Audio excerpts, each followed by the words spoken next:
Dope Boyz, Dope Boyz, Dope Boyz in the building. What's up? What's up? What's up? Dope Boyz, Dope Boyz, Dope Boyz in the building. What's up? What's up? What's up, people? Welcome to the Dope Boyz Podcast. This is episode 8. And today we have a very, very special guest. The one and only, the legend himself. Oh my God, here we go. Scott Dieterman!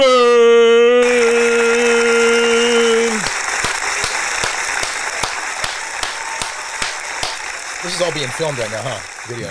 Yep, you're going straight to YouTube, buddy. Oh, well. Whatever. Millions of people are going to see you and I. Millions, okay. Yeah, we can see how this is starting off already. Welcome to the show, man. Thanks for coming. Yeah, dude. Thanks. It's an honor, dude. I've been a Scott Dieterman fan since your podcast with Mr. Jeremy. What's Jeremy's last name? Sorry. Ontiveros. Behind the Mask. For all our listeners out there, Behind the Mask is a podcast which you can find on YouTube. And they have about 35 episodes. Yeah, I counted, I think 35 episodes deep. Very kind of like this show, kind of long form. About an average, about an hour 30, almost 2. Oh boy. But yeah, no, they that's when I first learned about Scott. That's where I first learned about you, buddy. Wait. No. Yeah. No. Yeah. Dude. Okay, so I met you at my first Streets barbecue. That's where I remember officially meeting you. I introduced myself. When was that? I don't even remember. That was 2022. That was at Sinatra's house, Jeremy. That's right. Okay, now I remember. That's where we met. I've met a lot of people at his house.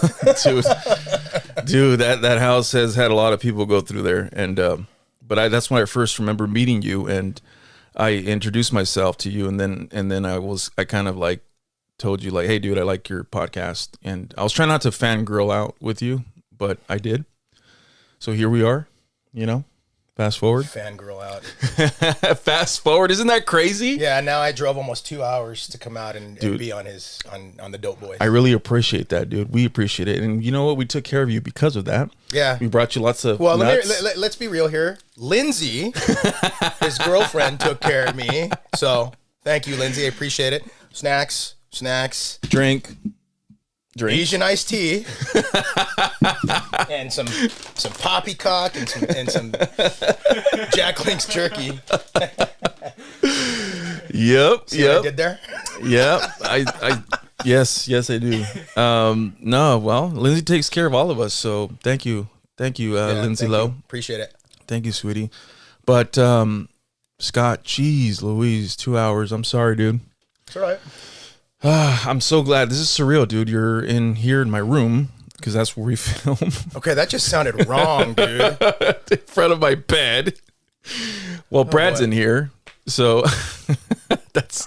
I think during this episode, Brad's gonna break a bunch of times. You're gonna hear him laugh in the background because of some of the stupid shit that I know we're gonna end up saying. And for our studio audience, Brad is in here with us as well. Yes, I'm right here. Good thing he doesn't have to be on camera. Mr. Scott Dieterman, I have a few questions for you. Oh, we're getting right into it, huh? Yeah. Okay. Where did you grow up? I grew up in Cyprus. Cyprus? Mm-hmm. Okay, so I was born in Linwood. Okay. My parents actually still live in the same house I grew up in. Nice. Yeah, they bought it brand new. You're going to get a kick out of this, dude. Mm-hmm. Their house was less than a car is today. 20 grand? 15? Pretty damn close. And it was a new build. Really? That's when this is how long they've been there. Like, I'm 54 now. Okay. And my parents bought that house before I was born. Damn. And that's when Cyprus, the city, was actually being developed. Whoa. Yeah. Like my dad, apparently he said he was looking in Lakewood. Mm-hmm. And all the houses in Lakewood that he was interested in were sold. So he was talking to the real estate guy. So he's like, well, you should check out this new city, Cyprus. He's like, Cyprus? Yeah. You know, it turned out, but that city's been great ever since I was a kid. It's never changed. Yeah. Like, you know how a lot of cities, they tend to do this. Right. Cypress has been even keel this whole time. Dude, that's crazy. I mean, down this area or down that area, sorry, just to think that, you know, it was less than a car, that the price of a home, that's crazy, dude. So that must have been way back in the days. Late 60s. Yeah. Dude, well, they got it at the right time. Yeah, they did. Jeez, man. Yeah, it's insane out here now. I mean, I don't want to give the exact location where I'm at, but it's in the 6s and the 7s, and oh yeah, I think the house next to us is like 8. And I remember when it wasn't like that out here, when it Dude. was first being developed out here too. Yeah. It was crazy. Yeah. Things have gotten crazy here in California. Yeah. Unfortunately. Do you have siblings? I do. I have a brother. It's funny because him and his family live right across the street from my parents. Oh, nice. Nice. Like literally they can walk across the street to them. Oh, shoot. Yeah. That's cool. What school did you go to, or schools? I went to Western. That was in Anaheim, but it was weird because during that time, I was actually in the district for 3 schools. Pacifica, which is in Garden Grove. Oh. Cypress High School, which was the closest to me, and Western, which was about the same distance from my parents' house as Pacifica was. Oh. Kind of fell in that geographic area. Wait, so you were able to go to each one of those schools? Any one of those schools, yeah. That's crazy. That's elementary or like? That was high school. Junior Elementary, high? I went to Cerritos Elementary, and that was walking distance from our house. Wow. Yeah. Dang, dude. Yeah. That's Jesus cool. Christ, we're going way back, dude. When I was like a little wee tyke. Oh, I'm still a wee tyke. Little wee Dieterman. I'm still a wee Dieterman. Just, you know. You're the fun size Dieterman now. Dude, that's so cool. What kind of kid were you in high school? Were you the I don't know, the athlete? Were you the drama guy, the loner guy, the artist guy? What were you? I was 100% athlete. Actually, that started when I was about 10 years old. Really? Yeah. What'd you do? My brother started playing water polo in high school. Okay. Actually, I started playing a little bit. Yeah, about that time. I don't know. And when he started, then I started. I was young, junior high school, elementary school, playing with the high school, like in summer leagues and going over there to practice afterwards. Right. Then when I got to junior high school, I was practicing with the high school and the junior college down the street. Oh, shoot. So I was with the big kids? Yeah, with the big boys. I was going to their practices and playing in summer league games and tournaments with them. Dang. Yeah. And same thing in high school. I did obviously my team and also with the college too. I was in the pool 7 days a week, almost year round. It was crazy. Oh, so you're a water athlete. Water polo, swimming. I also wrestled a year and I screwed up my neck, so I had to stop that. Played soccer, hated that, didn't do that. But did you do any track? I didn't. No. Mm-mm. Okay. Nope. No basketball? No bat. Dude, look at me. I'm 5'7", dog. So what, man? So was what's his name? Muggsy, whatever. I will say, for a little guy like me, when I was younger, I had hops because I used to play sand volleyball and indoor. Yeah, dude. You probably had freaking 35-inch hops. Yeah, dude. That was a long time ago. I couldn't do that shit Tree now. trunks. No, I didn't actually. No? Still had little thoroughbred legs. Look at little thoroughbred Dude, calves. they are pretty thoroughbred looking. Little tiny things, yeah. But I had hops. Dang. So that's crazy, dude. Yeah, it's funny too because me and my buddy, we went over to this park in Cypress called Oaknall Park, and we just started playing 2-man sand volleyball on our own. And then this big Hawaiian dude, his name's Eric, but we call him Captain. Yeah. He showed up one day and he started talking to us and he just started teaching us for free. Nice. You know, so we just started playing like that, and that's kind of how I developed my skills. My buddy that I started playing with, he actually is a club coach now. I haven't played volleyball in years. Yeah. You know, so he kept going that route. I went the other route, different route. Crazy, dude. Yeah. Were you, did you go to college? Do any college stuff? I did. I went to Cypress. I tried to go multiple times. Yeah. I never finished. Dude. Yeah. Isn't that's how college is, dude? Like when you're first starting, especially if you're at community college. Yeah. It's like you realize, okay, I'm paying for these classes and I actually could show up anytime I want. Yeah. And then you Well, here's the thing. Get this. So I'm dating myself, and that's okay because everybody, like some of the guys like Paul Martinez, Vertigo, he calls me a dinosaur in our industry. And he's 100% true, and I embrace that shit. You got to embrace it, dude. Yeah. I have. But get this. So when I started junior college, you're going to shit on how much classes were per unit at the time. Dude, let me guess. $9? less. No. $6 a unit for that first semester, and then the next year it bumped up to $9. Dude. And that was like that for I think a year and a half, and then it went to 11 or 12, some shit like that. Now it's like 30 or 40 a unit, some shit like that. I don't know. I don't even know. Ridiculous. Yeah, when I was going to Cerritos, it was around there, maybe $11 a unit. And that's dirt cheap. Yeah, that's pretty cheap. And then you get the FAFSA help. Apply for financial aid. Yeah. But yeah, dude, it's nothing. And then that's not adding the books. You have to buy your books. Yeah. But yeah, it's not that anymore at all. That's insane. Sorry, dude. No. Did you do any sports in college? I did. No? I played polo. Okay. During that time too, I was officiating and I was coaching. Yeah. And I was playing. So there was a lot of different things going on. At that time, I was 100% focused on water polo and developing. I've always had that in me. I want to develop the future talent, or the current talent to be the best they can be. Obviously, I still do that now too. Yeah. With my company. Well, that's why I'm kind of asking, because I mean, I know you're athletic even now that you're a dinosaur, according to you. But that's according to Paul. According to Paul.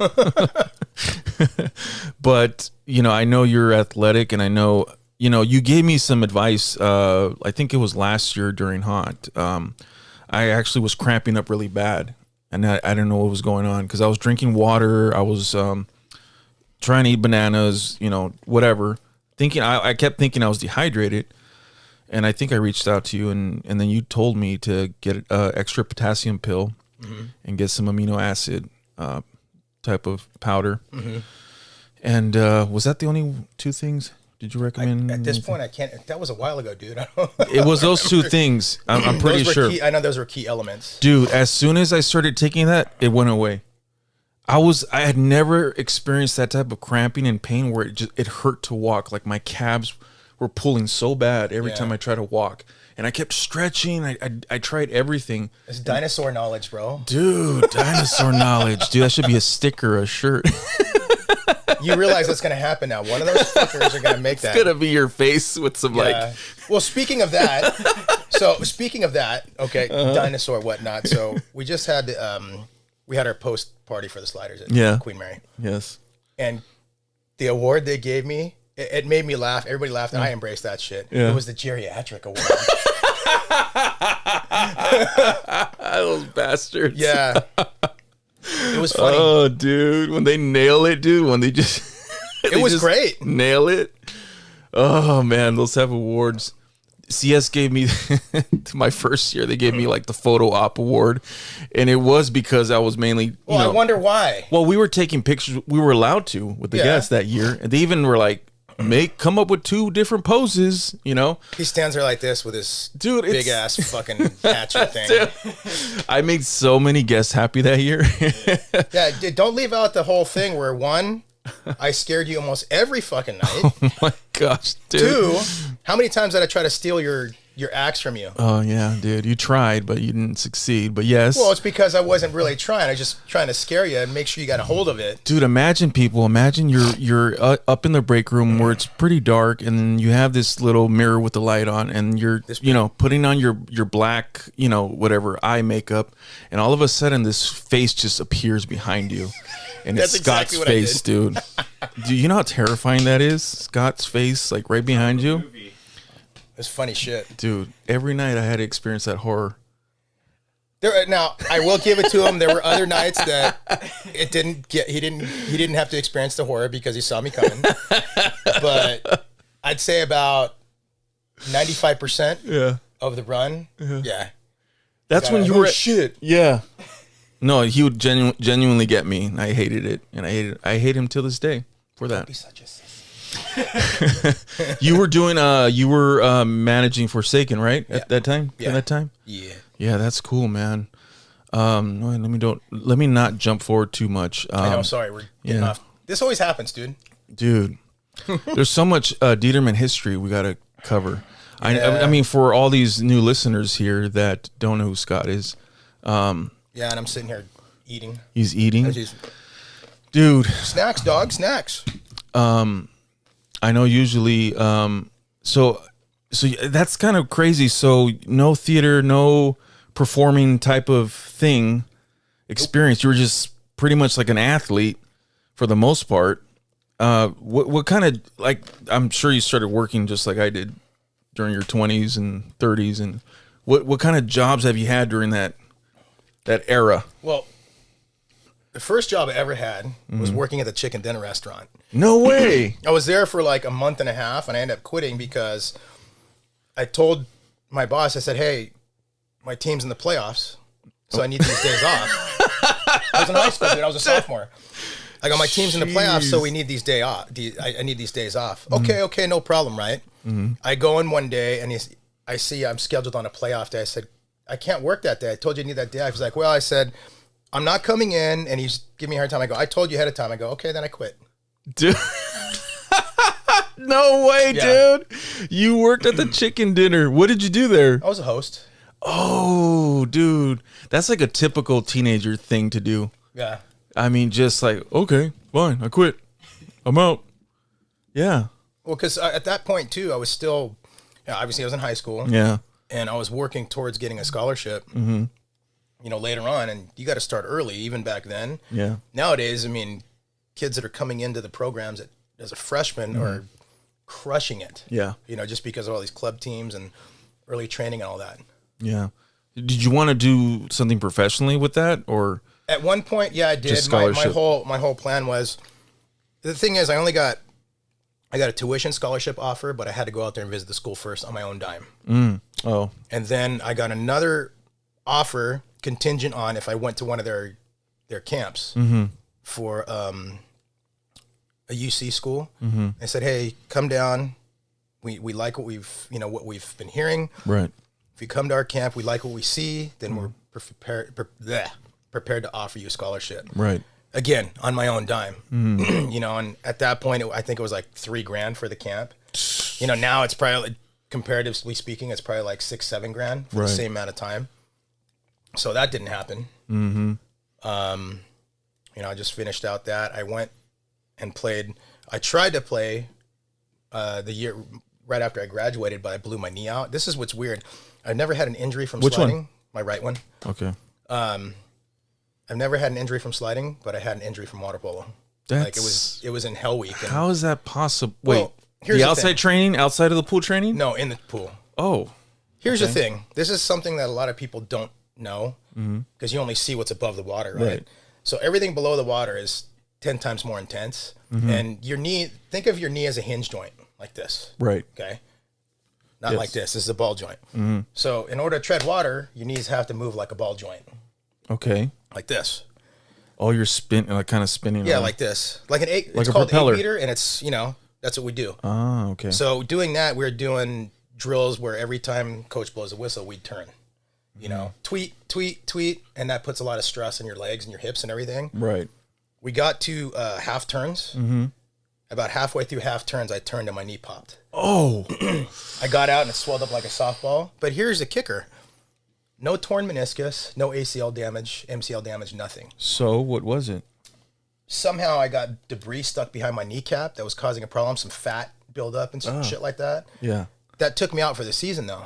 I went in and had surgery. I had exploratory because they said, hey, we can do an MRI and do therapy, or you can go straight into exploratory. I chose exploratory because my recovery would be faster. Went in there.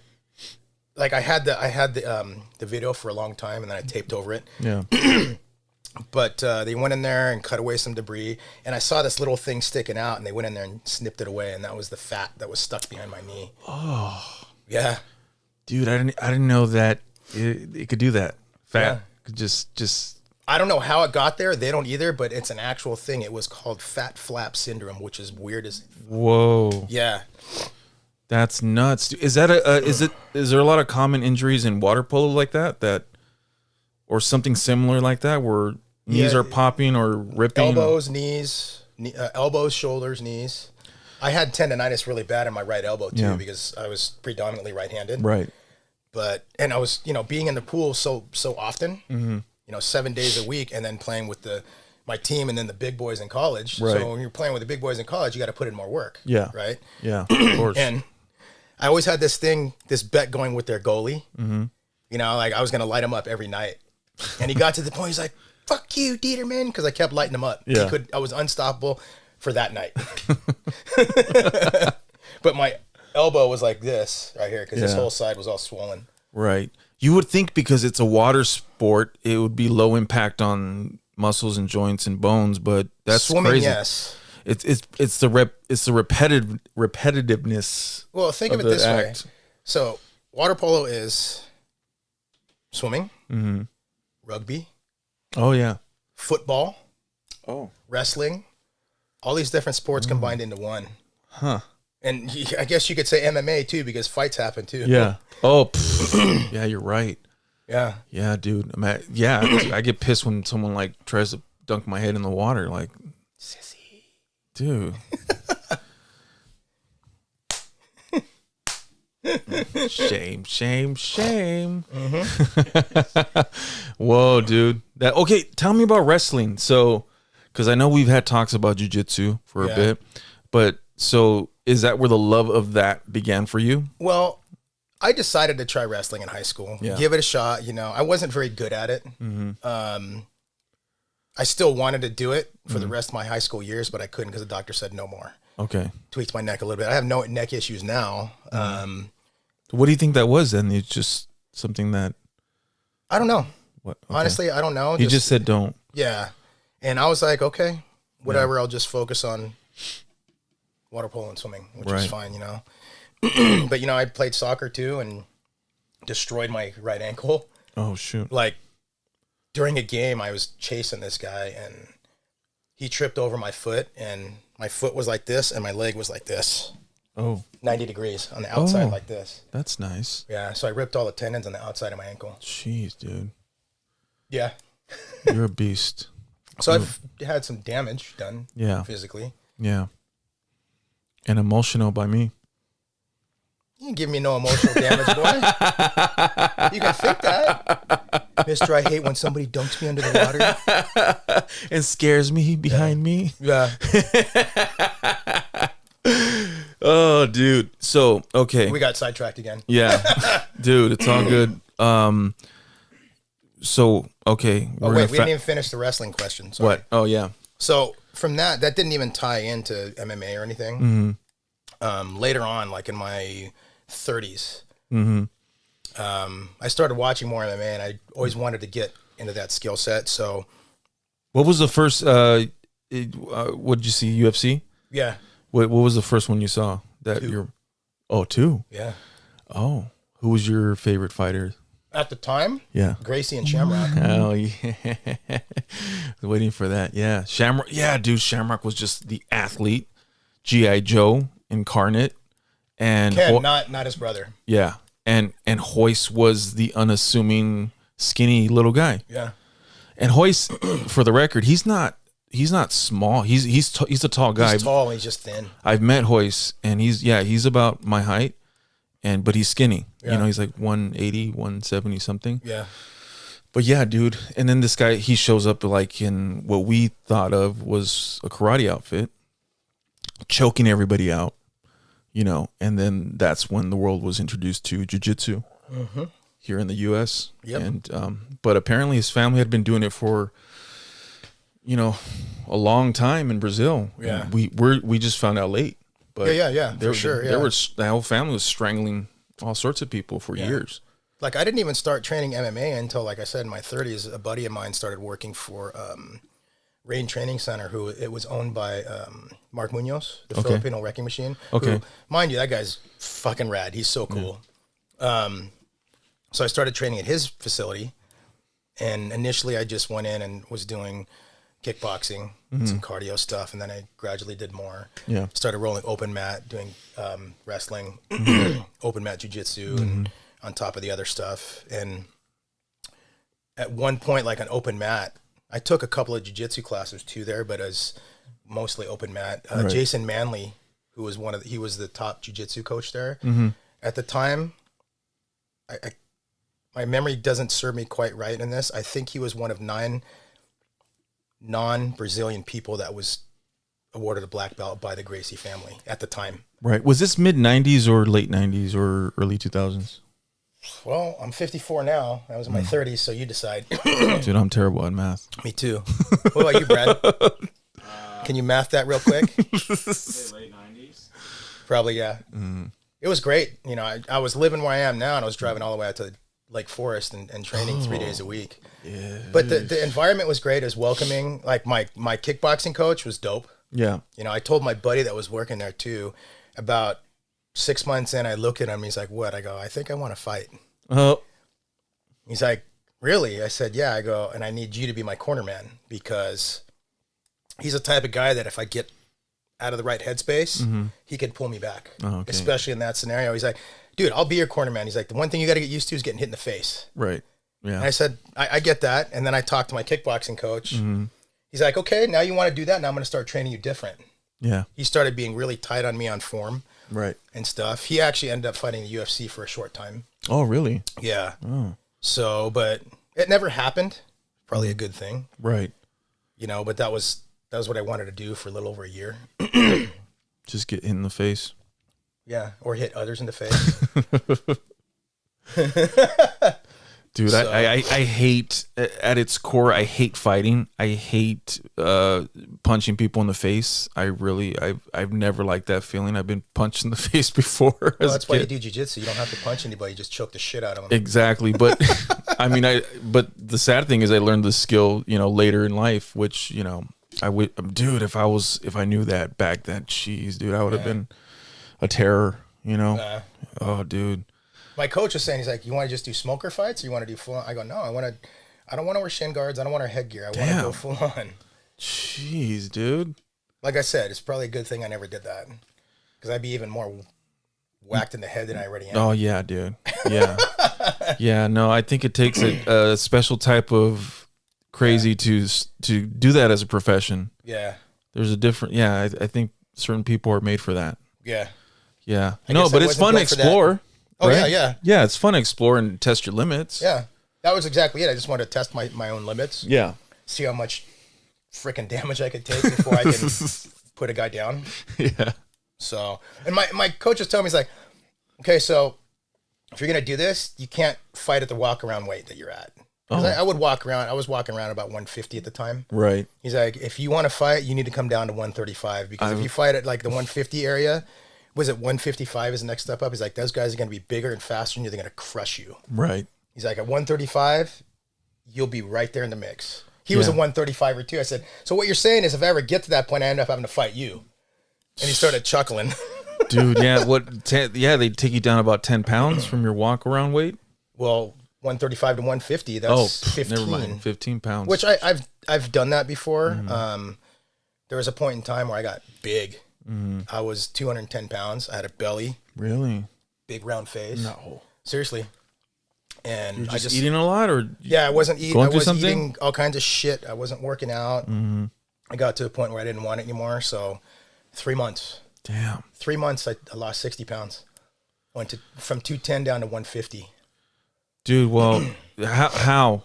What'd you do? Complete diet change. I was eating clean. I cut red meat out for those 3 months. Yeah. I was in the gym 7 days a week, sometimes twice a day. Because I was doing weights 6 days a week and cardio 3 days a week. Right. And, you know, and that included swimming laps too. On my swim days, I would swim anywhere from 1,000 to 3,000 yards, just depending on what I felt. That's insane, dude. Yeah.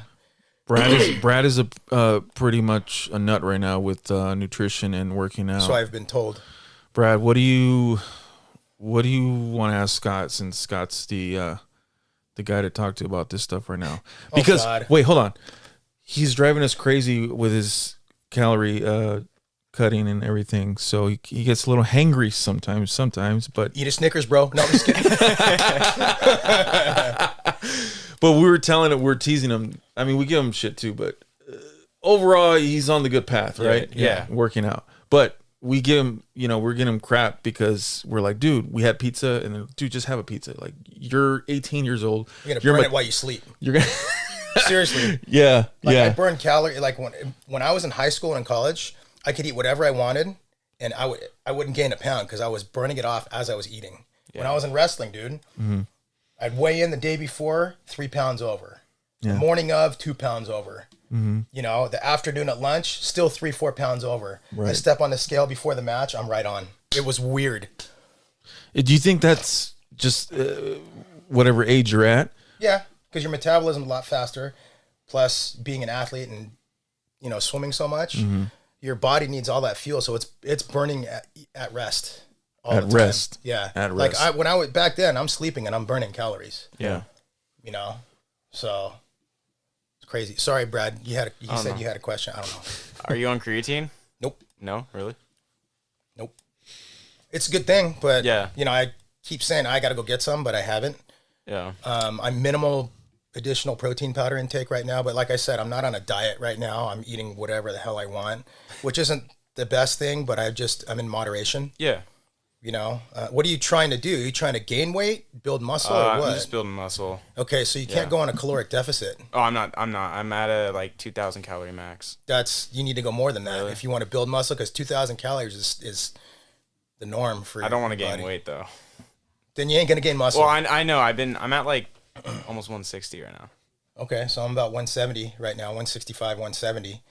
So, but if you want to gain muscle, you're going to gain weight regardless. Yeah. You know, just the fat goes away, but you're replacing that with muscle, and that's twice as heavy. Yeah, I know. It weighs more. Muscle weighs more. Yeah. Yep. So just eat clean carbs Okay, and clean proteins, like complex carbs, like sweet potatoes. I love sweet potato fries and shit. I got to get into those. Those are great, dude. Like you can eat those with like a cinnamon sugar dipping sauce or ketchup, and it tastes good both ways.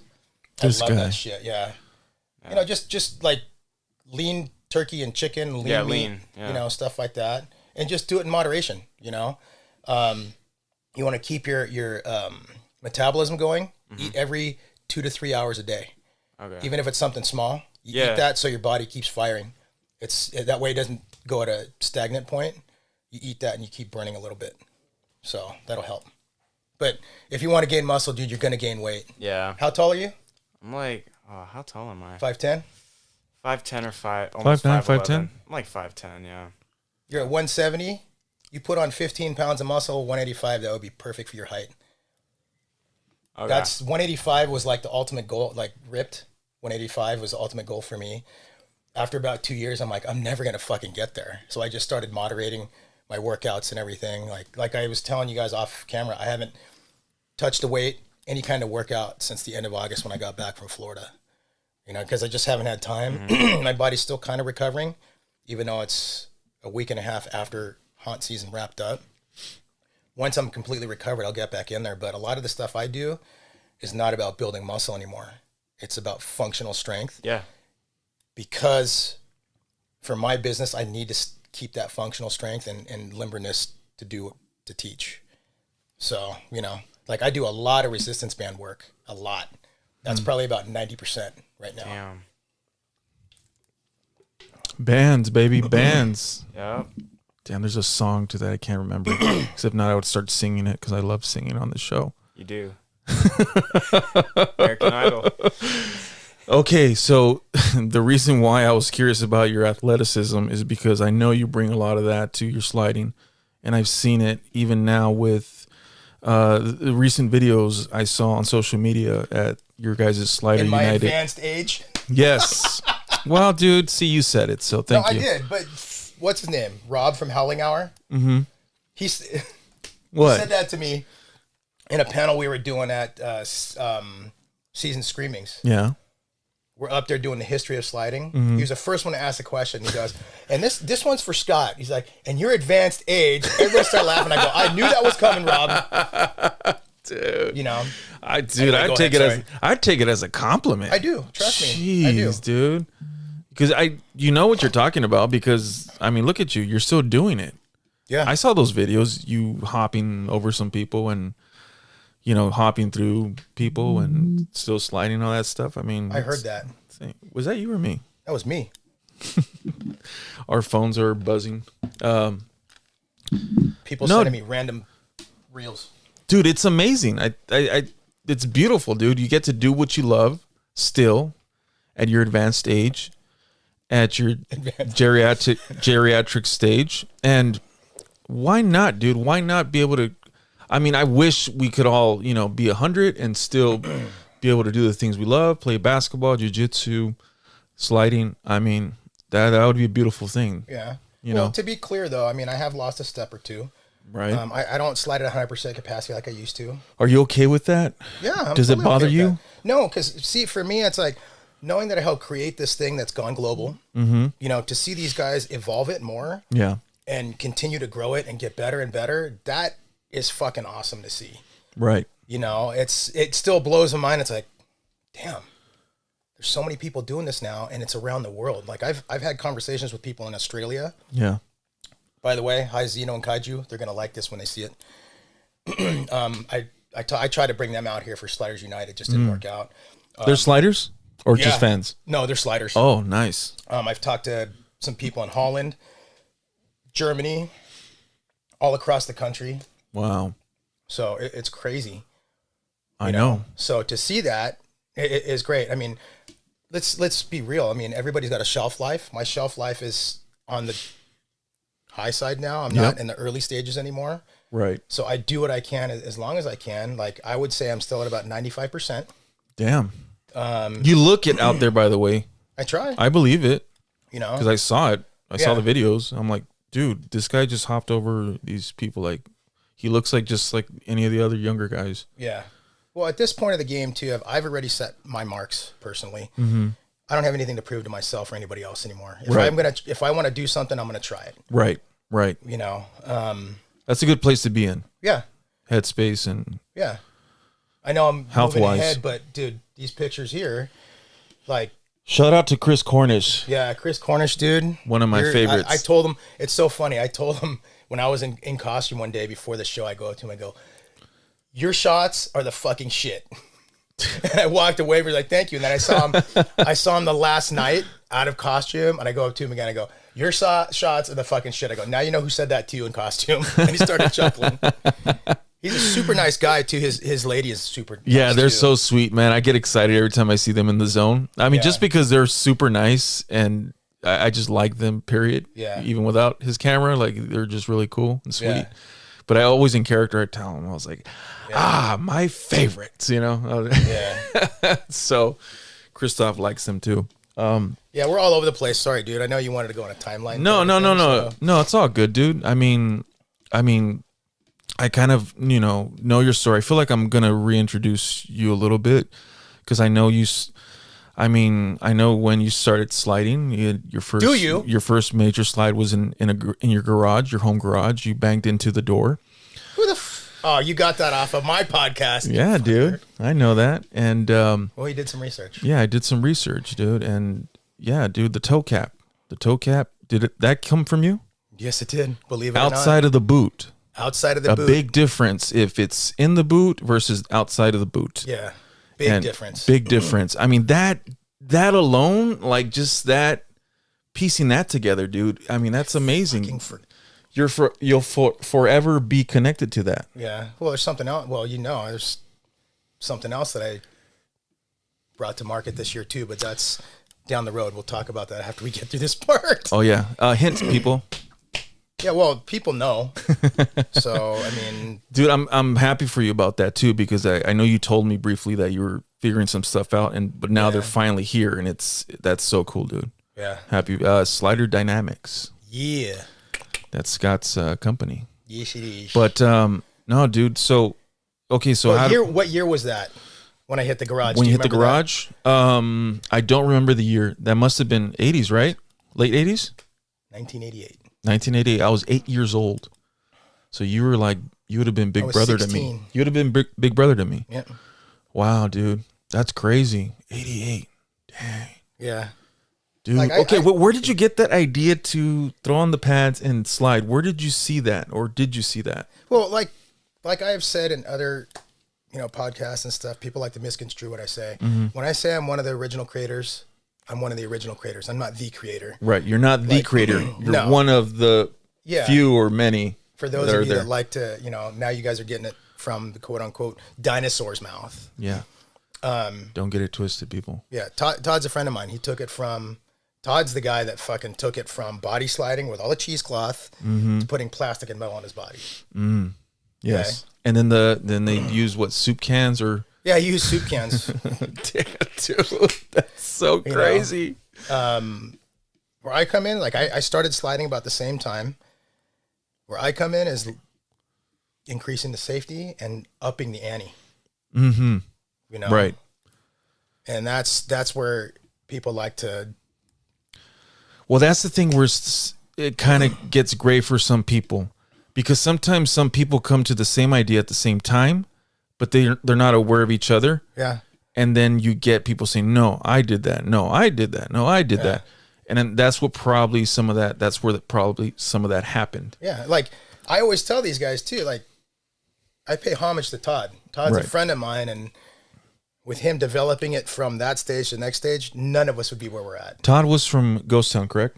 First Camp Snoopy. First CS. Yeah, and then he moved to Camp, and then you went to Ghost Town. So sliding began in CS. The body sliding started in Ghost Town. Got it.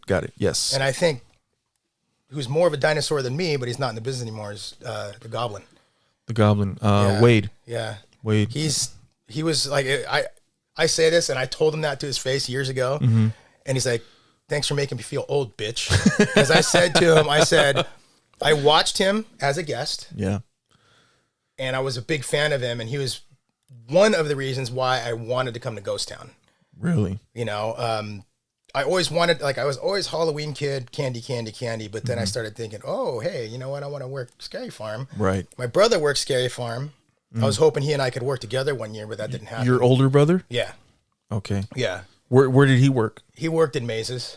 Oh. Yeah. He Which was never one? a streets Do you remember? guy.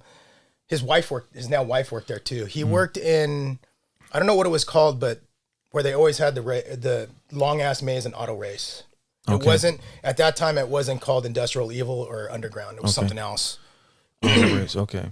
He worked in there. I think he worked in Soapbox Racers? Gasoline Alley and Soapbox right there, that big area. Yeah. Yes. I think he worked in the log ride too. Don't quote me on that. Okay. He only worked 3 years. His wife worked in Uncle Ernie's Madhouse and 2 other areas, which is now non-existent because it was in the back of CS. Right. You know? Yeah. So like I graduated in June of 1990 and I worked that October. Oh, shit. 11 terrifying nights for $4.25 an hour. $4.25 an hour. Yeah. Whoa. It was only 11 nights. 11 nights, dude. How pumped. Dude, that's why you guys were kind of like a different breed. I was just pumped to be working, that's all. You guys didn't have social media like now. So that wasn't taking your attention or energy. We had Yahoo group pages, that was it. Yahoo group pages. Email pages, that was it. The Like the dial-up. Zombie Tribe group. Uh-huh. That was something that Green Goblin created. And he's like, what do you think of this? I'm like, yeah, let's do it. Dude, was that 90s? Early 90s or mid 90s? That sounds like early 90s. early mid 90s? No, I would say late Chat 90s rooms. because, I would say late 90s because he started, I think, 1 or 2 years after I met him, and I met him in 96. What was that like? Finally meeting the guy you looked up to, or that what was that like? And working with him, did you work with him? Oh, dude, he was my running partner for over 10 years. He was your running partner? Yeah. For 10 years? Yeah. Like from 96, I was kind of a lone wolf because I was a rookie, right? Yeah. And then one night he's like, hey, you want to come and work with me? I'm like, what? He's like, yeah, let's go. And just at that point, we started working together every night. Wow. Yeah. That must have been surreal. It was cool. Yeah. Yeah. And when I told him that, I said, yeah, you're one of the reasons why, I'm working Ghost Town. I wanted to come to Ghost Town and now I get to run with you. And he's like, and that's when he said, thanks for making people feel old, bitch. It's funny. It's so funny. Dude, that sounds like true. you. 100%. Now I'm the old guy. You're him. I am the old guy now. Oh, dude, see, look, dude, you know how you told me that right now? Like, when I met you, that's how you made me feel. You made me feel like I had known you for many years, but we didn't. And that's what I've always liked about you, because you didn't treat me like I was some, Subhuman. You treated me like You're a chud. Yeah, you treated me like an equal, and I always appreciated that. And it's probably because I was subconsciously afraid of you. I'm just kidding. Well, here's the thing. And I've said this before, is that I've always been able to get a read off of people, a vibe, whether something's off or not. I didn't get an off vibe from you. Oh, that's okay. why. That's good. I don't know why, because now you're off.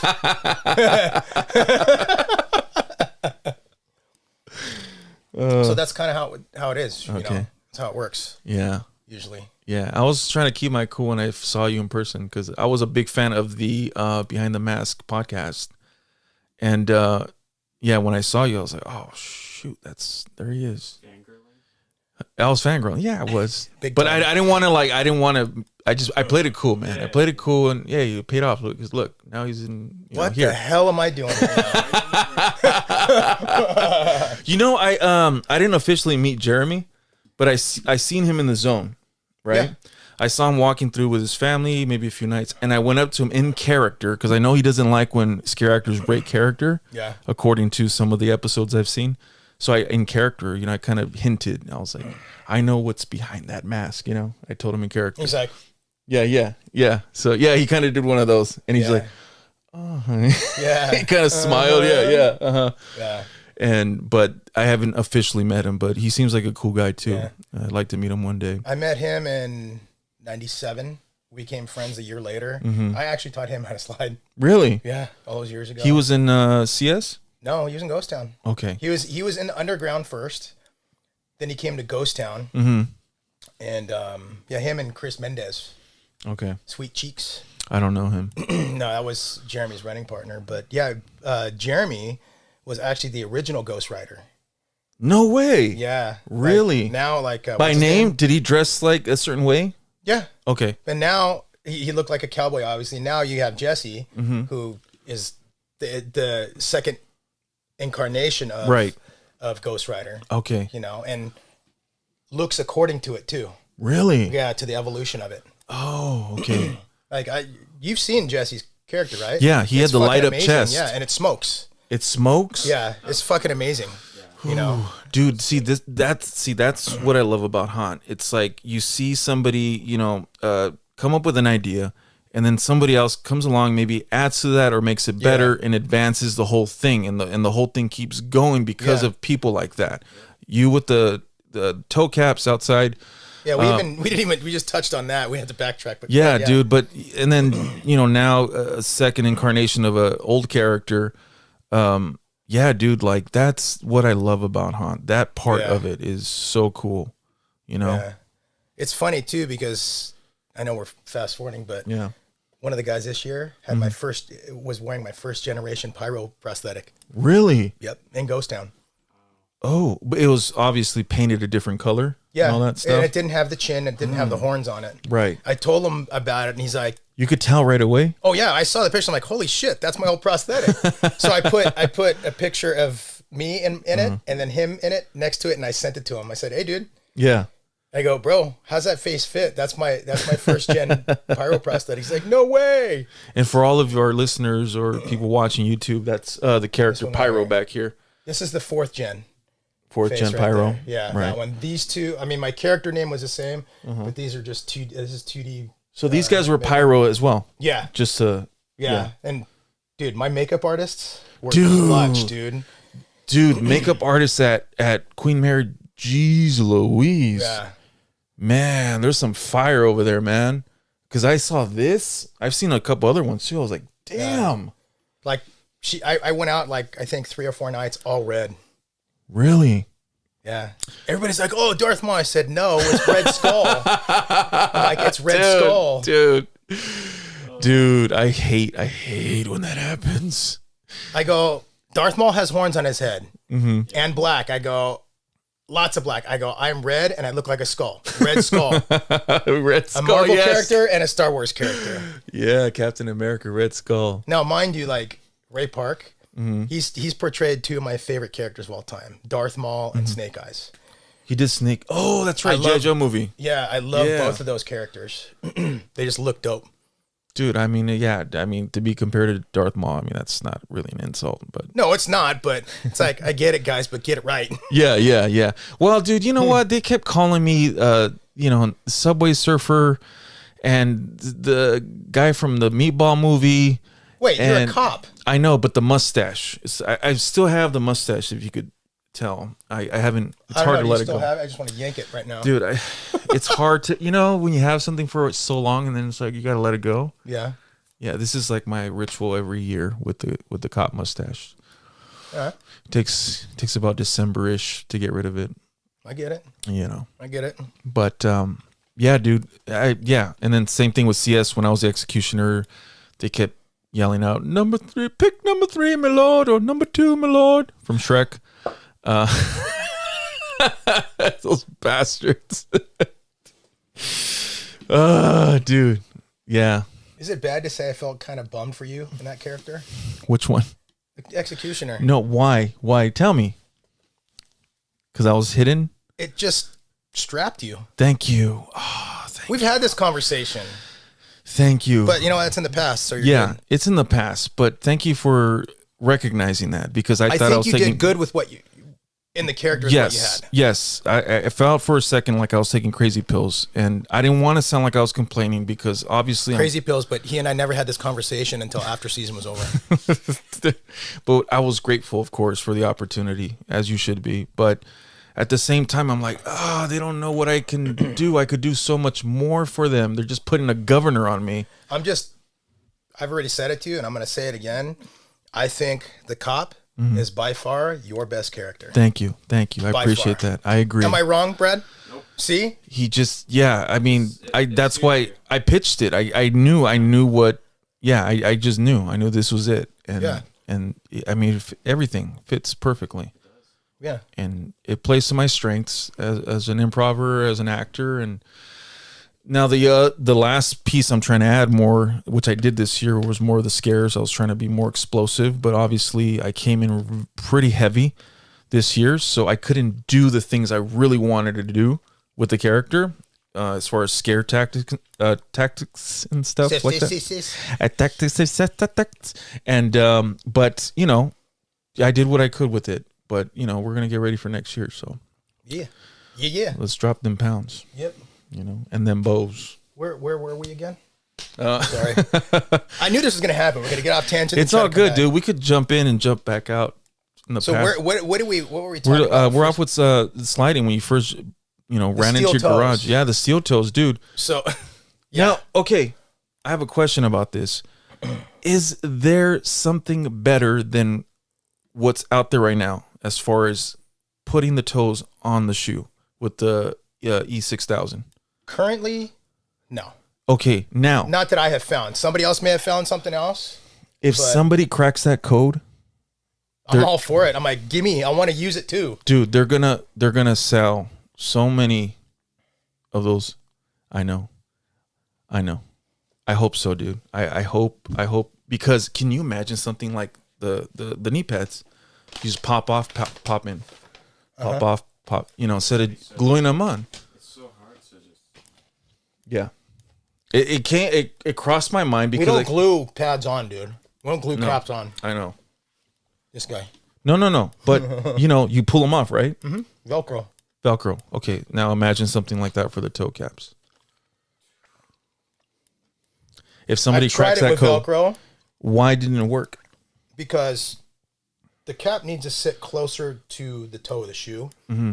Velcro, it gives it about that much space because the male-female side, right?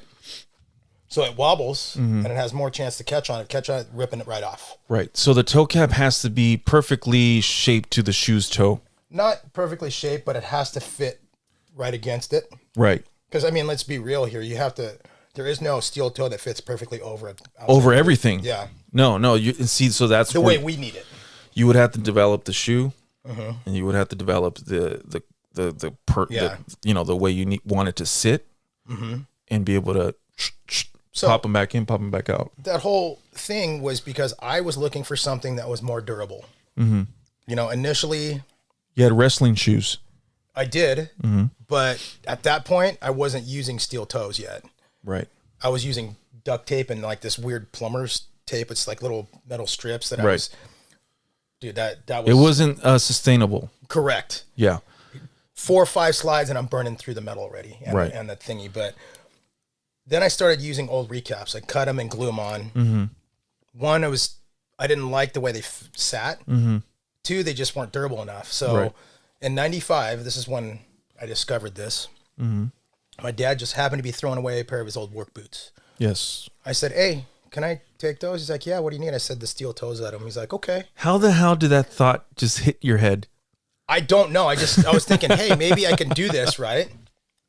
So I cut him out. My dad's like, what do you need? I go, I need just the toe. I don't need You're the boot. secretly a little genius, aren't you? I wish any of that geniusness would make it turn into cha-ching.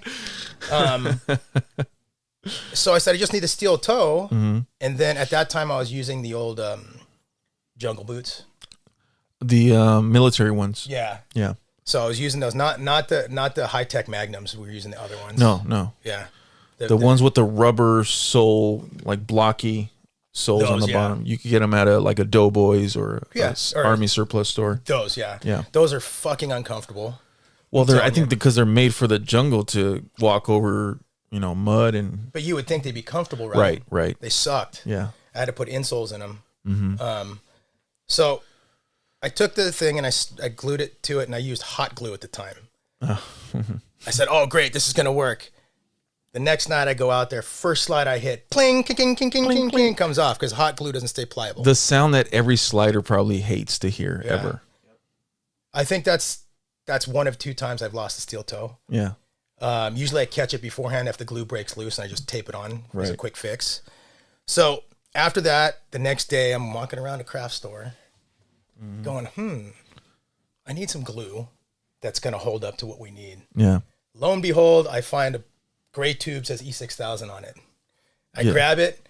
I look at it. It says industrial strength. I read the back. It says it can glue metal to concrete. Oh. And I'm like, oh, okay, I'm going to try this.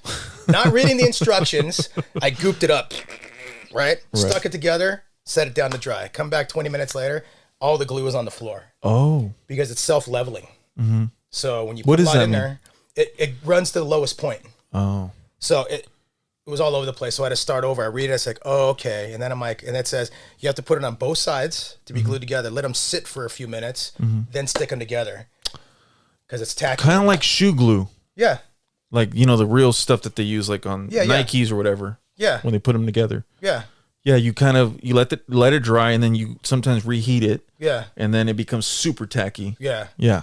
And you just stick it together. And then I just would put the boot at an angle to where the glue would stay when I needed it still. Right. I still do that to this day. Yeah.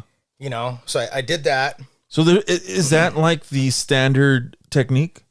Everybody does it different. Uh-huh. Like now, like the way I do my steel toes is different than I did back then. Like some people do this, but most people don't. I cut that lip off the bottom now. And a lot of people use that to make their little. Yeah, I hate that because 1, it reduces a little bit of toe traction. 2, it makes noise. And sliding is designed to be stealth. Right. Also, when you cut that off, the fit is better. Okay. So Dalen has that on his shoes, but he uses it to scare. He's not a slider. Yeah. But yeah, he that serves his purpose. The little piece on the bottom. Yeah. Okay, I'm learning something new because I didn't know. 97 was the first time I did that. My girlfriend at the time, her dad had an air Dremel in his garage. So you slowly just. So I asked him, I go, hey, can you cut this off? He's like, oh yeah. He brings it in the garage, goes, zzz, zzz, zzz, zzz, 10 minutes done. Isn't that beautiful, dude? Yeah. When and then I glued right him on to tools. get this. I glued him onto a pair of 3-hole Chocoboot Doc Martens. Right on top of the sole. Those are probably one of the best pairs of sliding shoes I've ever had to this day. Because what was it, like a canvas material or no, a it was vinyl? leather. It was full leather. Oh, see, so that was a good bond. Yeah. The downside is the sole split, like on my brake foot, right here on the inside. When Right. you drag your foot to brake, it just went. So that just the shoe wasn't as durable as you needed it to be. It's not meant Right. for doing what we do. It really isn't. But that's how I discovered it. And then right about the end of 95, 96, some of the vets in Ghost Town started going, what are you wearing on your feet? Oh. Then I got in there. I'm not going to lie. I forced my way into Ghost Town, but then I earned my place. Yeah. Once I got in there, like, okay, what the hell is on your toes? I said, steel toes. They're like, what? I go, yeah, from out of a boot. Yeah. And they're like, oh shit. Now the whole point of, help me understand, the whole point of the steel toe cap is to control, Protect your feet. just to protect your feet as you're sliding. Yeah. Do you use it as a rudder, kind of? your feet can be used as a rudder depending on the angle on them and how far out. Like if you put them out certain ways, you can turn slightly. Right. You know, depends on how fast you're going too, because there's not much friction. It's not going to grab anything. Are the feet out when you slide? Everybody's different. Or everything's like this? Some people are like this. Some people are straight. Some people toes out. Okay. If you just look at their steel toes, like say you go to a hunt, look at a slider's feet, and you'll see his slide patterns on his toes. Oh. Brad, what did you notice when you started sliding with your feet? I think I slipped a lot. Slipped? What is that? Like I was slipping. My feet were slipping a lot. Damn, I'm sweating. You were slipping a lot when you were sliding? Slipping and sliding, yeah. On your toes? So you had no control?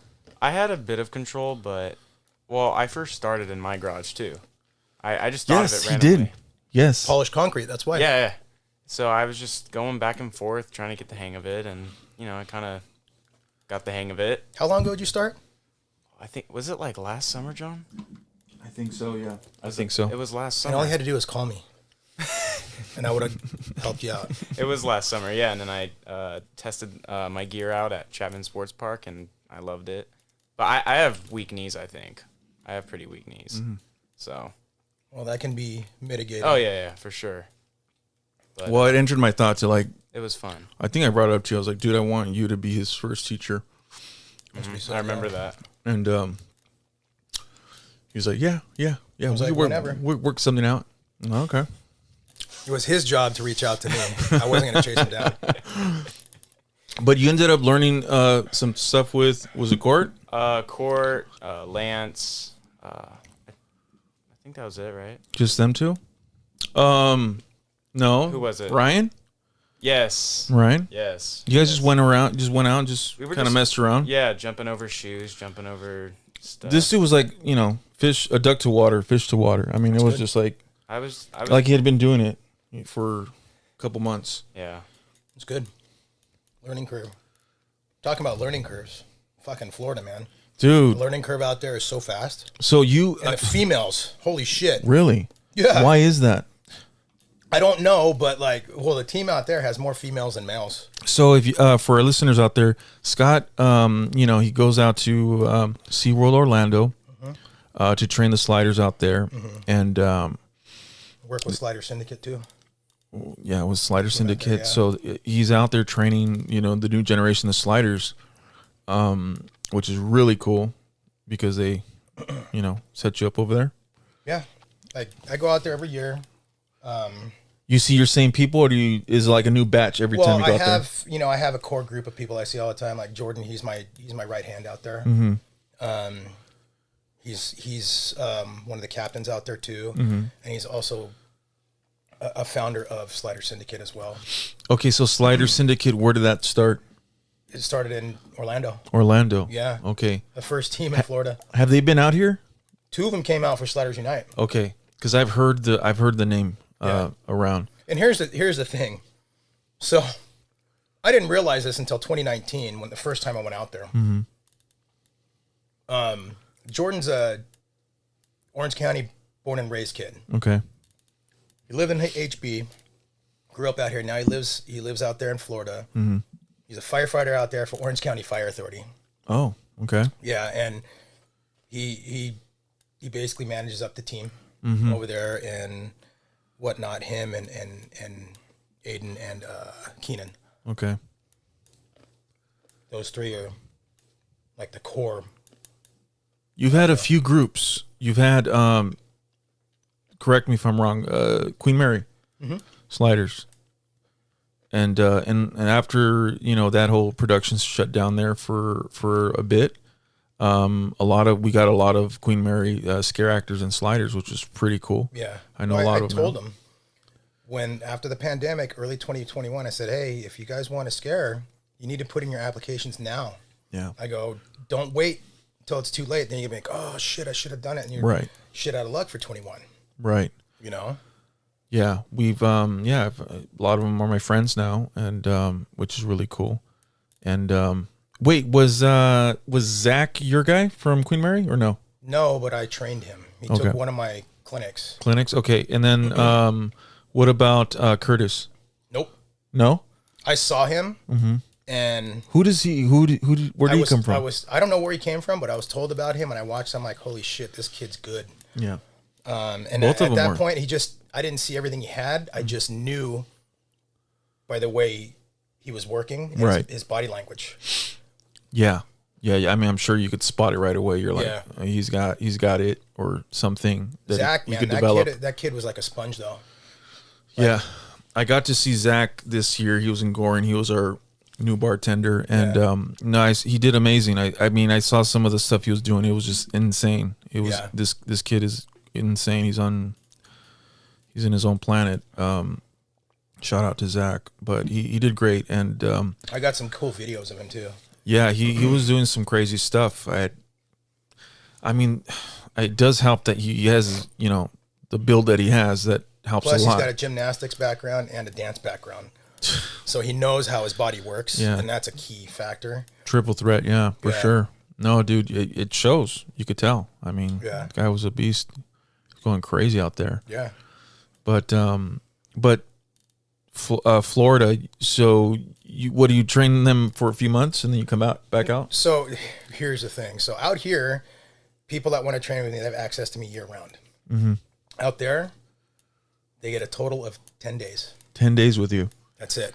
Basically, it's 5 days of physical training, a day of recovery, or 2 days of recovery, and then 5 days of physical to finish it off. Right. I have to teach them everything they need to know to function safely as a unit out there or as individuals without me on site at a high level of safety. And because I train them like that, since I started with them, which is Hello Scream's been in, this was the 5th year, not one incident. Dude, that's amazing. Yeah. I mean, it says a lot. Yeah. No. Hey, here's the kicker too. Like the first year I went out there, they wanted, I think it was 10 or 12 sliders. We didn't even have enough come out to auditions to have that. We had a total of 6 or 8. Right. The next year doubled. The next year after that, I think we had something like 30 or 40 people come to auditions. It was insane. Yeah. It's good that it's growing because it makes my job harder, but at the same time, I have the opportunity to pick and choose. It's like this person's got the potential I'm looking for. We can build on that. This person's good. This person, no. Yeah. Like we had, don't get me wrong, everybody that came in this year was solid. Like the new people, we had one in mind, and my mind was hands down the best. And this is probably going to burst some people's bubbles on that team. I'm sorry, guys. This is my personal opinion. Scott's straight up, man. He's told me some things I don't want to hear sometimes. It's not about we're still hurting friends. anybody's feelings because everybody did phenomenal. But there was one rookie that I thought she did great. And she was a powerhouse. Right. I think she's like all of 5 feet tall. It's always the little ones or the real skinny ones. And, Yeah. the work, I mean, everybody puts in a shit ton of work. And Right. like this girl in training got hurt, came back because she didn't want to miss anything, went through the next drill and stopped because she started crying in pain. Oh, And I looked at her and I said, look at me. And I started talking to her. I said, yes, you're in pain, but tell me that part of your tears isn't because you can't do what you know you can do. She's like, it is. I said, you need to take a break, get that to recover to where you can go through the drills at least at 80%. And she did and came back and had a great season. Do you think so? It was a psychological thing as well. Well, she was injured. I'm not discounting her injury. Right. It was a hip flexor issue, which is common. But a lot of it is because she knows her skill set. She wanted to push past that, and that was my goal to get that. But because of that pain, it didn't let her get to the next level.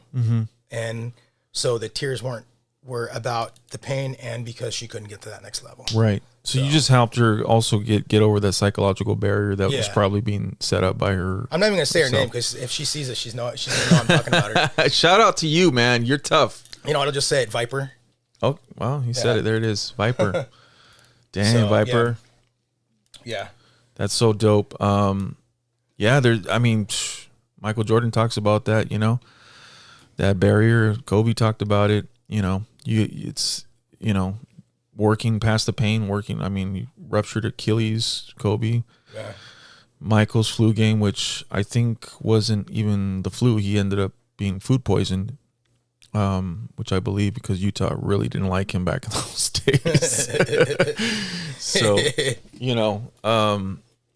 Yeah. It takes that special type of person to go past the pain. Yeah. Reach deep inside.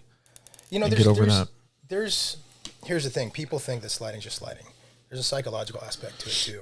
Is there? Yeah.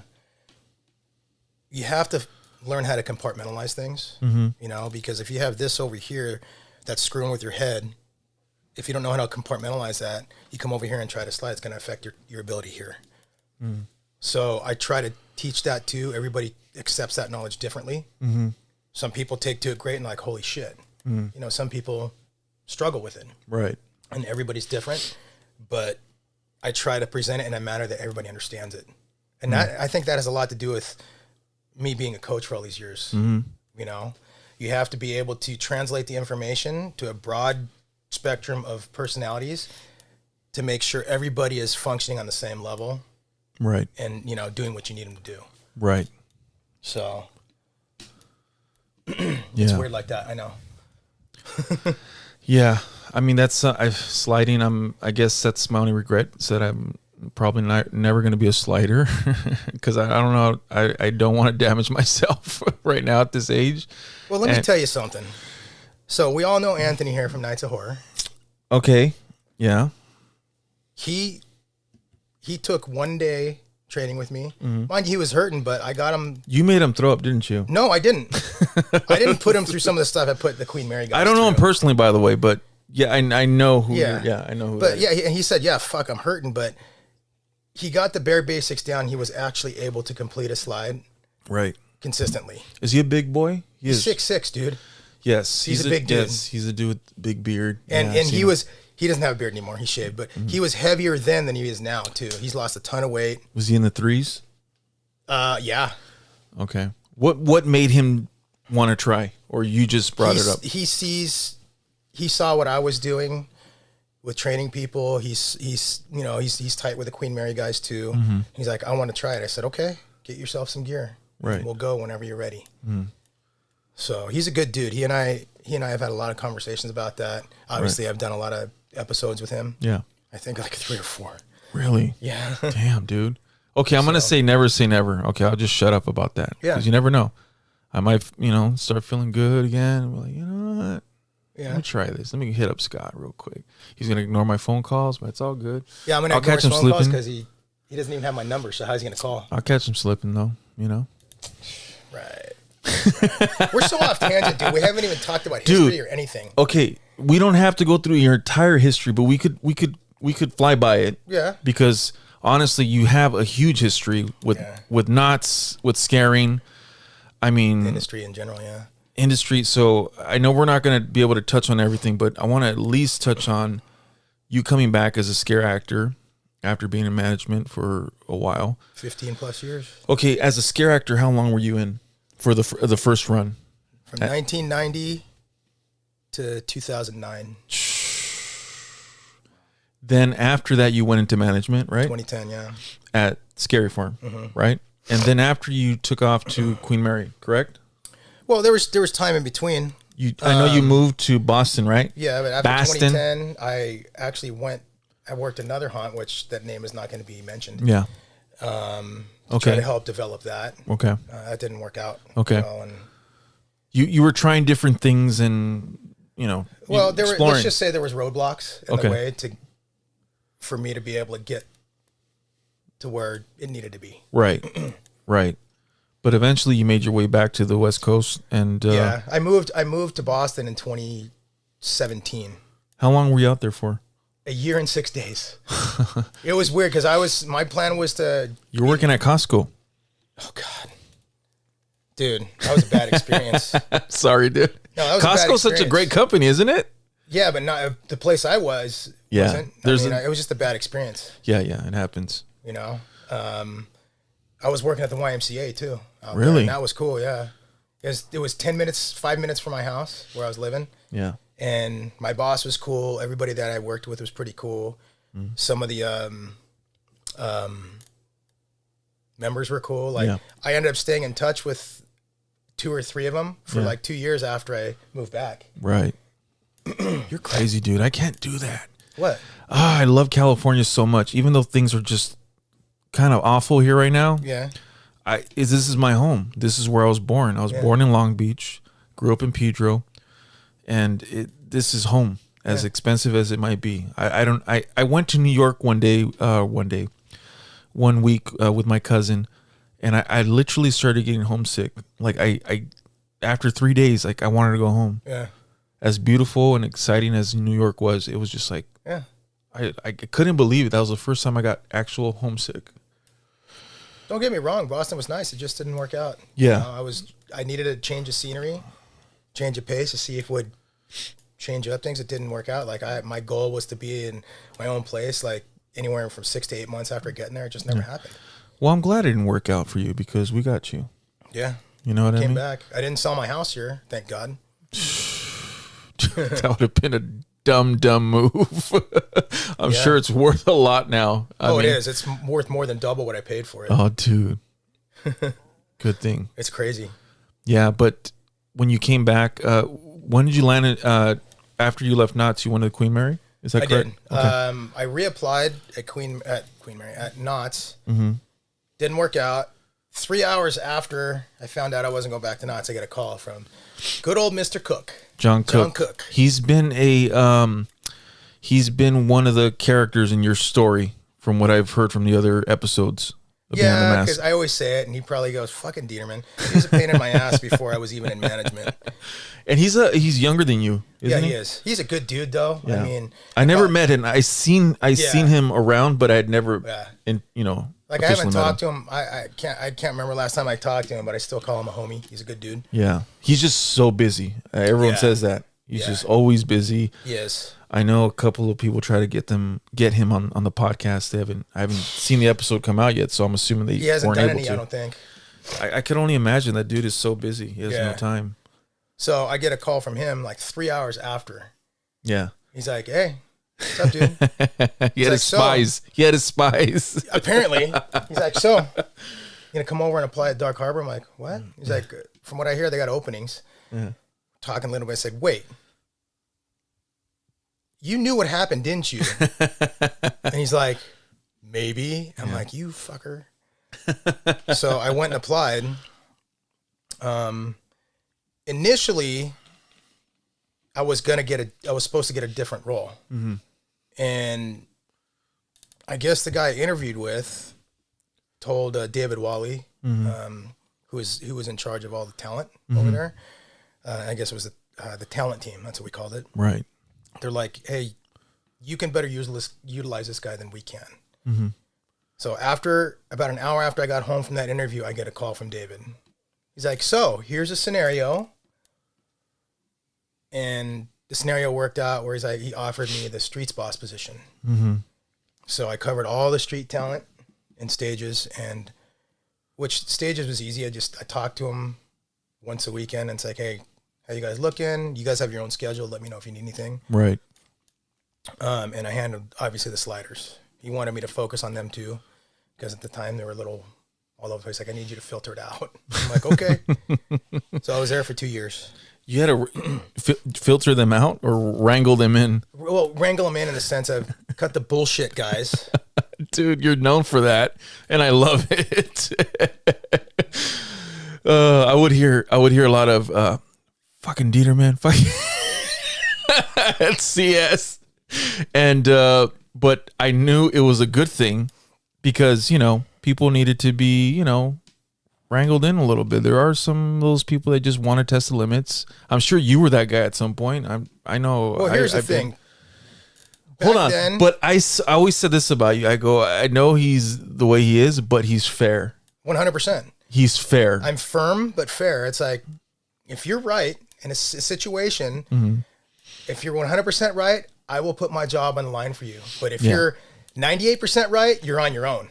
Yeah. And that's just the way it is. Yeah, just level with me, man. It's like, you lie to me, I'm going to find out anyway. Right. So, and that's just the way it is. And I got results that way because I was fair with everybody. Other people can dispute that all they want. The simple fact is, look at my track record. No, and I saw for the time you were there at Knott's, I saw that, and I was like, everywhere you went, it's like things got back into order. Things were running great again. And that's my personal opinion, but that's what I saw.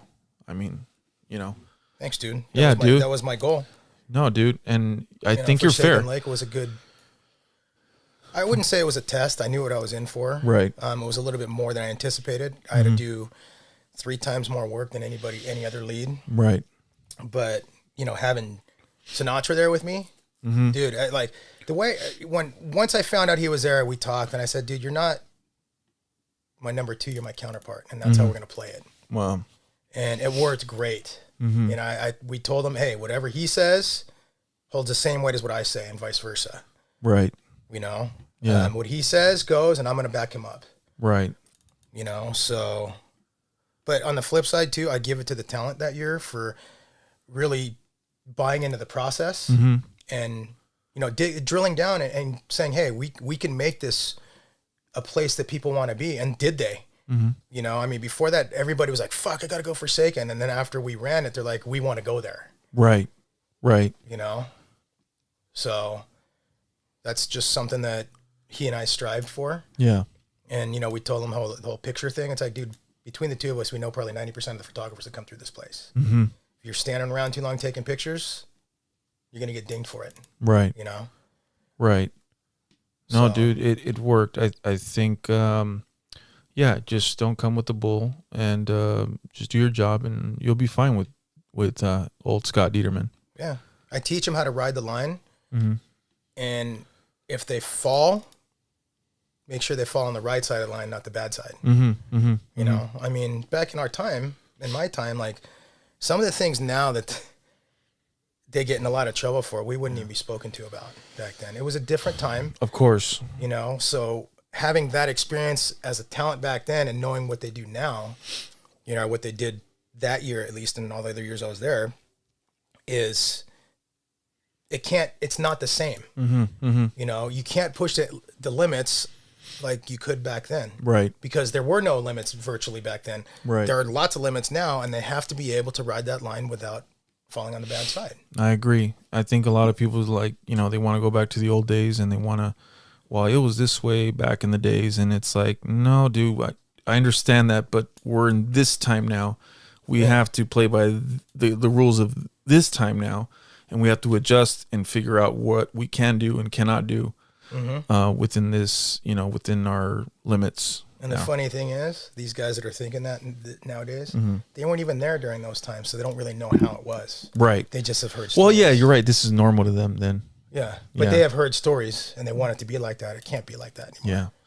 Yeah. Yeah. A lot of those vibes were like that in CS the first year when we reopened the Gauntlet.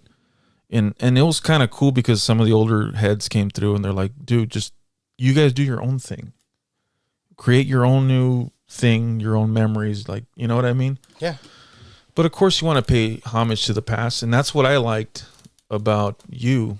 You have so much history in you, and behind the mask, like I got a lot of my haunt schooling through that podcast, listening to you and Jeremy, because a lot of the actors you guys brought on, or scare actors, I would not have had access to as a regular person. Yeah. So guys, go check that out. If you guys want to hear or know more about Scott and a lot of the other monsters, history of knots, go check out that podcast. It is on YouTube still. Jay Lee Entertainment. Yeah. JEHLEI. Type him up on YouTube, and then or you could do JEHLEI Behind the Mask, and it'll pull up everything. It's mixed in with his other episodes of stuff. There's a lot of great episodes on there. A lot of older monsters and newer monsters. Our goal for that was to bring in some of the history and tie it in with current day with new talent. So like we had Panic on there too. We had some newer talent as well. Lala? We did. Yeah. You know what was funny is talking about Lala. So we were actually interviewing Bobby. He's one of the OG guys from the 80s. He was the old lion drummer in Ghost Town. Okay. So we're talking in his episode, and all of a sudden Jeremy's like, "What's going on?" I'm like, "What?" And he's like, "Cherry's trying to log in right now." So he let her come in. It's like, this is the wrong date for you. Yeah. They're like, "What?" We're like, "Yeah, we're actually on an episode right now with Bobby, old school Ghost Town. Yeah. We had the Goblin on too. Yeah. We had a list of like 60 people. Dude, but you had the monsters, like the ones. We were trying to get Stubler too. I don't know who that is, but Todd. Slider 1. Oh, okay. See, dude, I'm Monk. still learning. Funky Monk. He's still schooling me here. Yeah. Because I'm a dinosaur knowledge, bro. But I love history, dude. I love that stuff. I love nostalgia and haunt history, and that's always, I know I got history books here. I love history, but yeah, no, I love the haunt history. But let me ask you this. I know we're flying by a lot of stuff. It's okay. But I got some stuff in my head, so we're good. Just so we don't go over on time too much. But we're going over on time. We're probably already over on time, right? Dude, this is gonna be like a freaking movie, 3-hour movie, Titanic. Mm-hmm. Sorry, viewers. You know, what was it like to go from talent to management back to talent? So this year, talent to management wasn't seamless. It was almost seamless because it was funny too. Because was it humbling at all? It was what I expected. Okay. What do you mean by that? Well, I knew how rambunctious, especially Ghost Town talent can get. Okay. So I planned for that. Okay. That's what I mean. This is for Queen Mary? No, this is when I moved into Dark Harbor? No, this is when I moved into management at Knott's. Oh, okay, first year in 2010. Okay. So here's the kicker. Craig Harold. Mm-hmm. I go in and talk to him. I said, "Hey, I want to move into management." He's like, "What do you mean?" I go, "For Hunt. Mm-hmm. I want to take over Ghost Town." Mm-hmm. He was doubtful. Yes. Talked to him for 20 minutes. I said, "Dude, seriously, you know how I do things. Mm-hmm.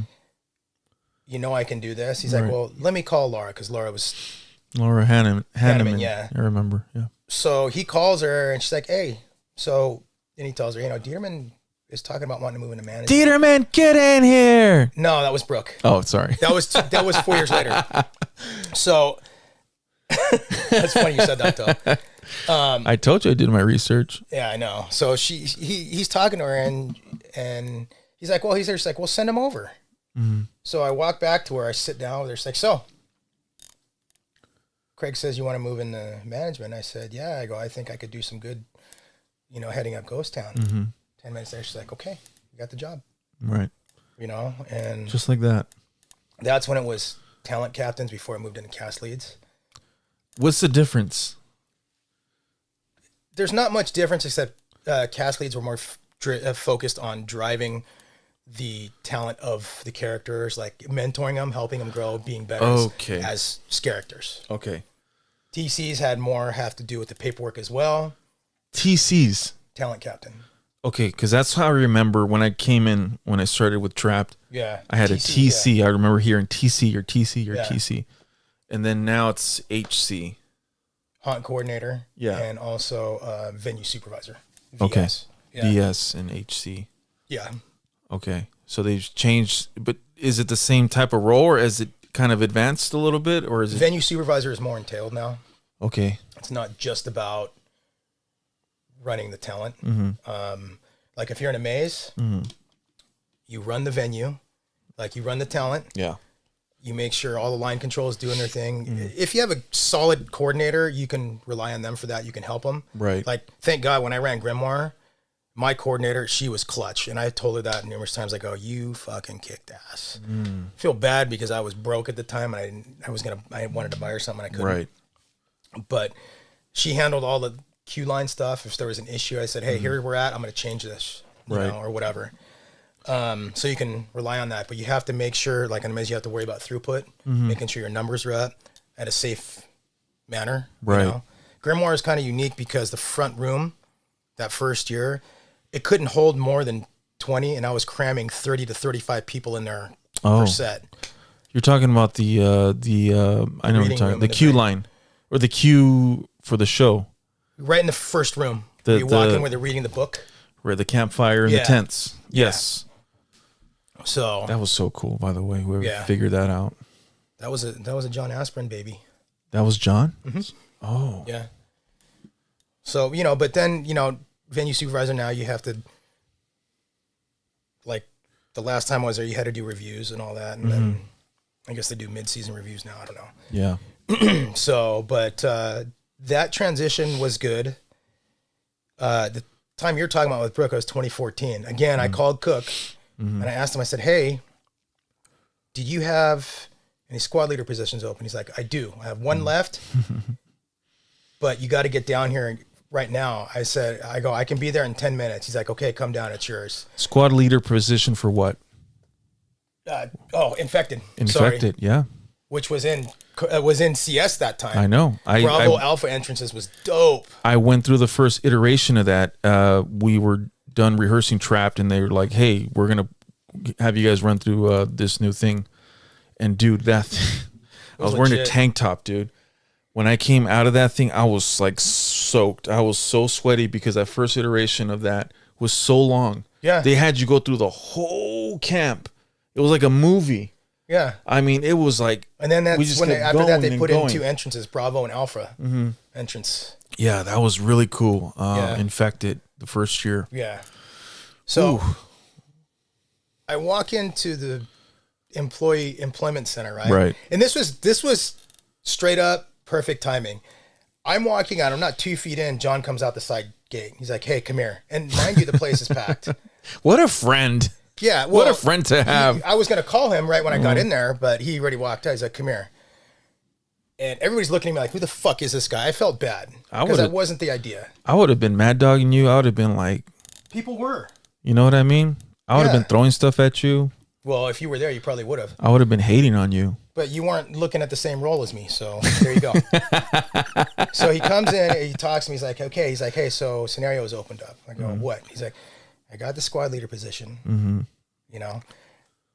That's yours if you want it. Right. But here's the scenario. He's like, Ghost Town venue supervisor position just opened. Yeah. The guy dropped out. He's like, you can have either one. I go, I want that one. He's like, okay, give me a minute. He goes back to the door.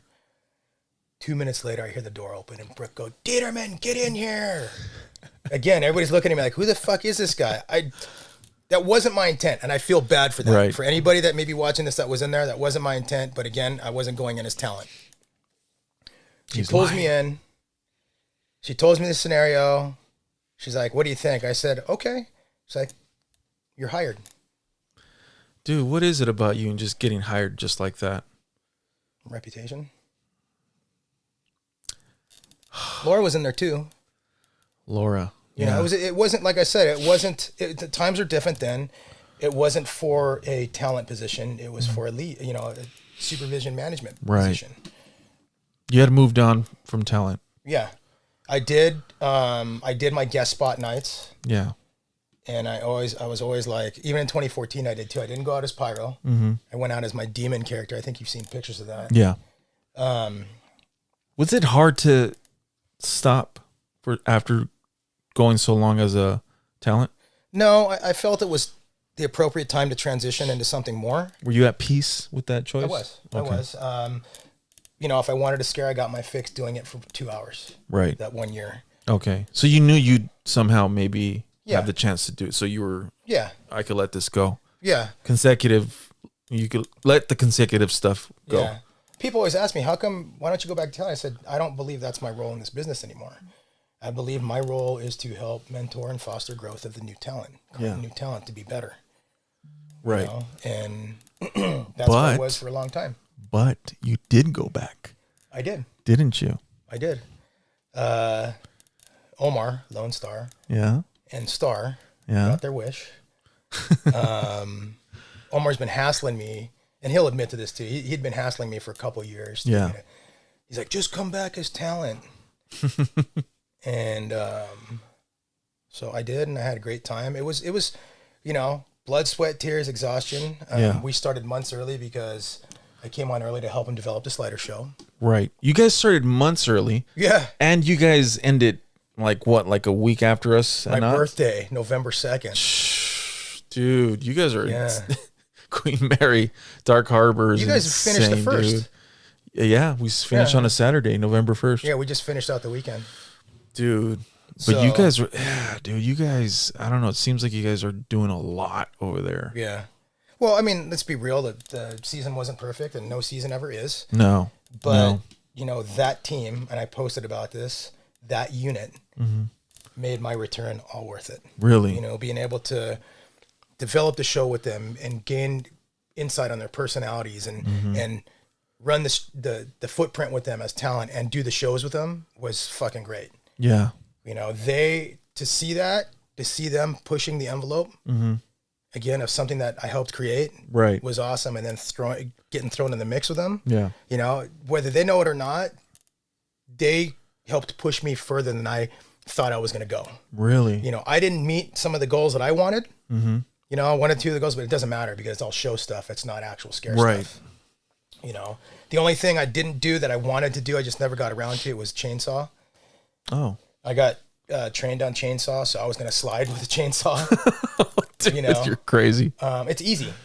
Yeah. Well, because there's no real threat on the chainsaw. Yeah, no, and that's the thing. If you slide and you keep it down, it's totally fine. Right.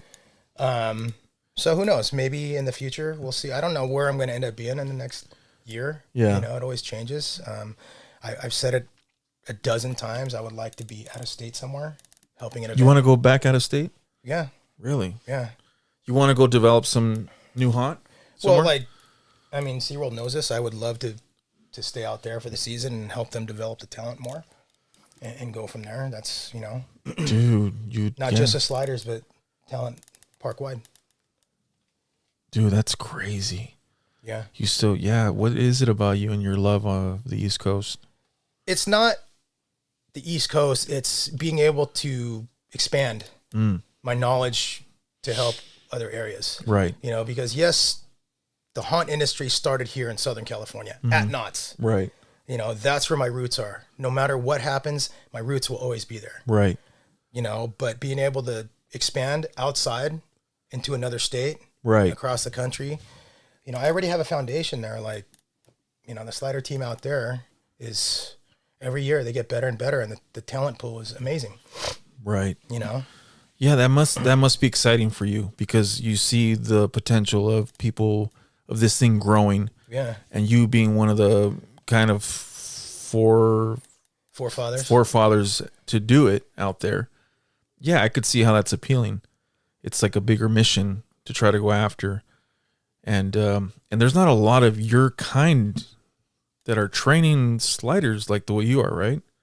At the same level, no. No. It's not. I told you this before, I think, but the way my program goes, it's not just about the act of gearing up and sliding. There's so much that goes into it to make sure you're proficient, and I teach that because I want these people whoever gets trained by me, I want these people to be able to do it until they decide they want to leave. Right. And not because of an injury. If an injury is preventable, that's what I want to do. Right. Obviously, you can't prevent every injury because you don't know what a guest is going to do. Right. But if I can give them the tools to drastically reduce that, the goal's been met. And that's what I do every year with those guys out there. It's one of those things that I guess you could say I'm proud of that because, I have all these guys and no injuries. They get fatigued and everything, but dude, I put them through the ringer. I could imagine, dude. And I know you're big on nutrition, so I know you implement that into your program as well, right? For the sliders. Discussion.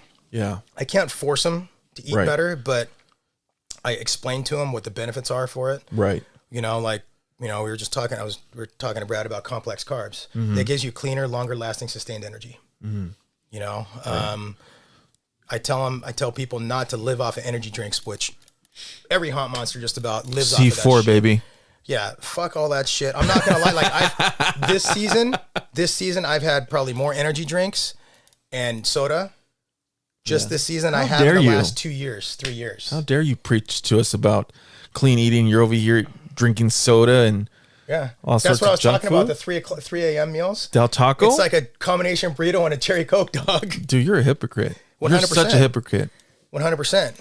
In this scenario, but on the flip side of that, all these years I've been sliding, I've had a purpose. Yes. And because I did the things the way I did, don't get me wrong, I had some bad years. Like that year when I was heavy. Right. I came in to hunt way heavy, over 200 pounds. Yeah. But that year I ended up losing 35 pounds.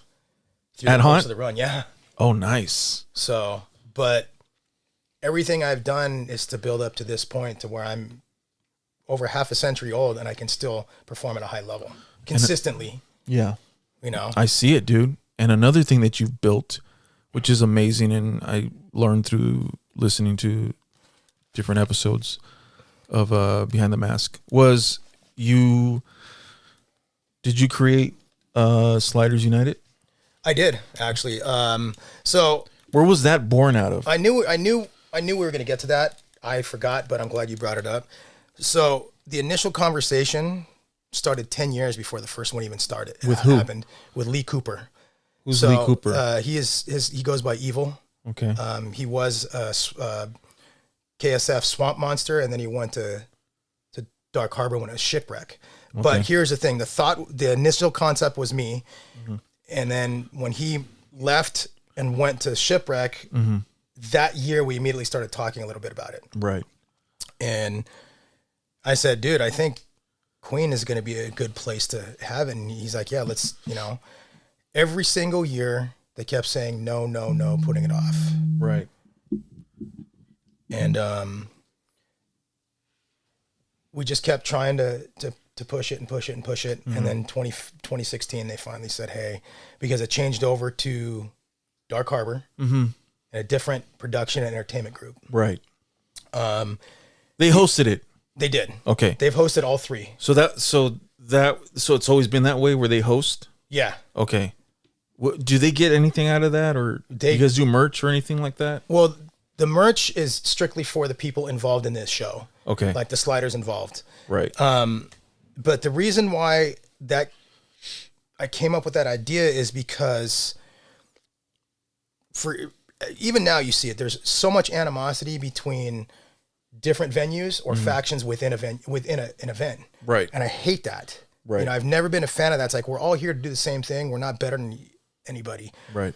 With that being said, and this is probably going to be weird, but the talent in the industry, the majority of the talent in the industry look at sliders and chainsaw in a different light. Some, they look at it as negative. Some look at it as positive. And so I use that as influence to get sliders from different venues together to show the community, hey, we can work together without all the bullshit and the negativity and the arrogance for the same goal. And that first night, or the first show, it was a Wednesday night, we sold it out. That was 10,000 people. 10,000 people? That was a sellout. Are you serious? Year, 2016, yeah. Wait, your first year of the Sliders United? 2016, yeah. Wow. Yeah. And then skip ahead to this year, 2025. Where were you guys at this year? We weren't sold out, but it was pretty busy that night for a Tuesday. I don't know how many. I don't know what the sellout is for the footprint this year. It could have changed. I don't even want to speculate how many people we had there, what the ticket sales were, but it went off great, and I actually expanded it this year. Okay. In 2016, it was all about what was in Southern California. This year, it was about across the country. I had two of my boys from Florida come out to represent Hello Scream Orlando and Syndicate. Dude, that's so cool. Yeah. So, and I loved having him here. It's funny too, because Jordan has always wanted to scare at Dark Harbor as well. So he got to fulfill a bucket list item. Really? Well. Yeah. So they kind of let them scare a little bit too, maybe? Yeah, they got to work the whole night. Dude. Not just the show. That's so cool. He and I and Keenan, I think I ran with Keenan for maybe 5 minutes. Yeah. And then we split off. Same thing with Jordan. I was running with him. I lost him 10 minutes later. Then we came back together. But the biggest thing was the two shows that night. Right. There was 35 of us in that show this year. So it was a big production. We only had 6 hours to rehearse.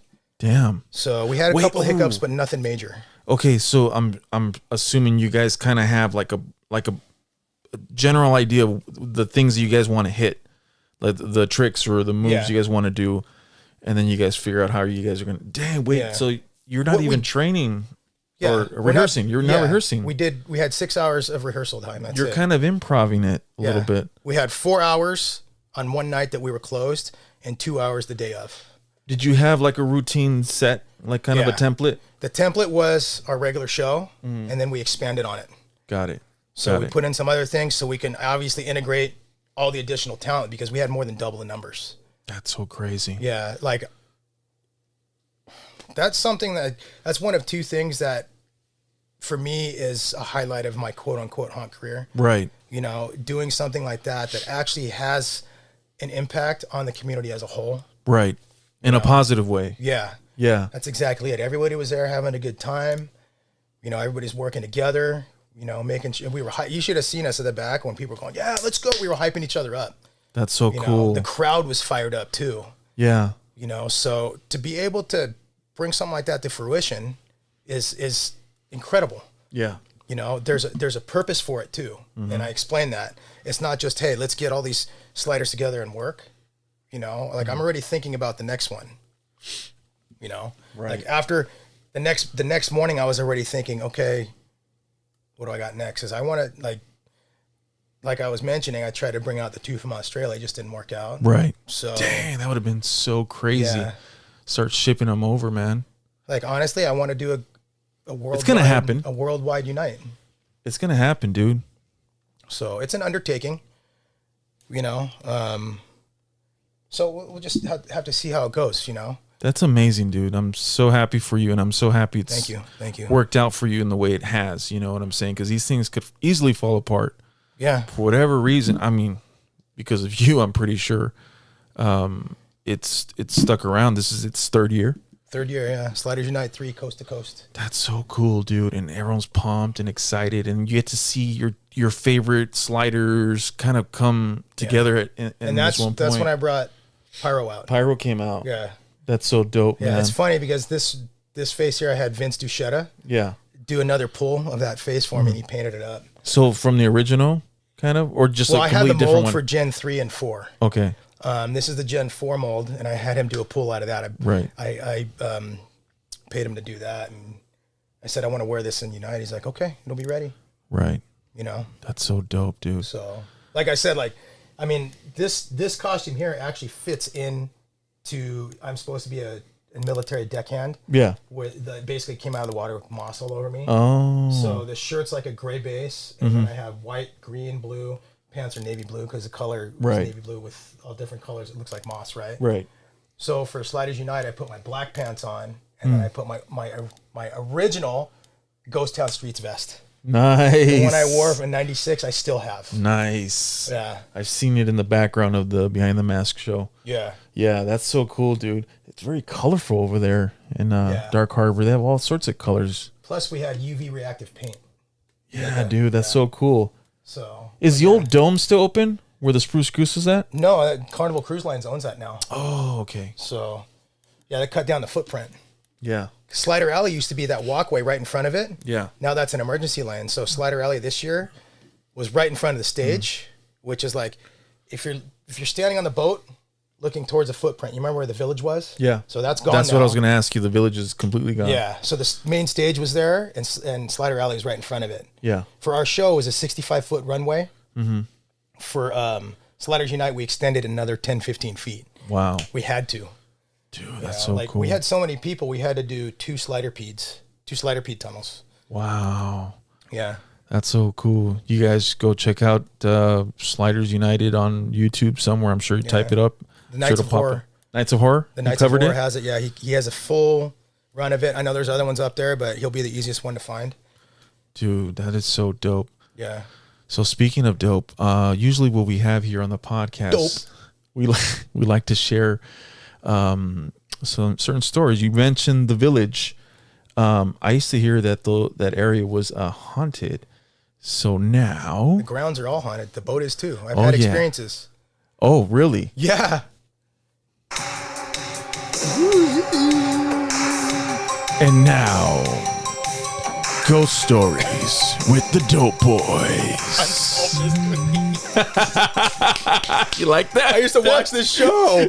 Dude, that song terrified me, dude. Oh man, Would it terrify you too? No, I just liked the show. I thought it was cool. That's what made me start watching it. And then I saw Robert Stack, introducing the first one. I was like, holy shit, this is great. Dude, that show used to scare the living crap out of me. Yeah. So speaking of ghost stories, you have a ghost story, a personal experience, something with something supernatural that happened to you. Which one sticks out to you the most? Well, the ones on the boat stick out the most, but I have like a total of 4. Okay. Well, one is in my house. Okay, let's do the one in the house. Okay, so the one in the house, when I bought my house from your current house. Yeah, my current house. From the first day I stepped into it after I owned it. Right. After I said, take my money, I'm gonna be broke. Right. I always felt there was a presence.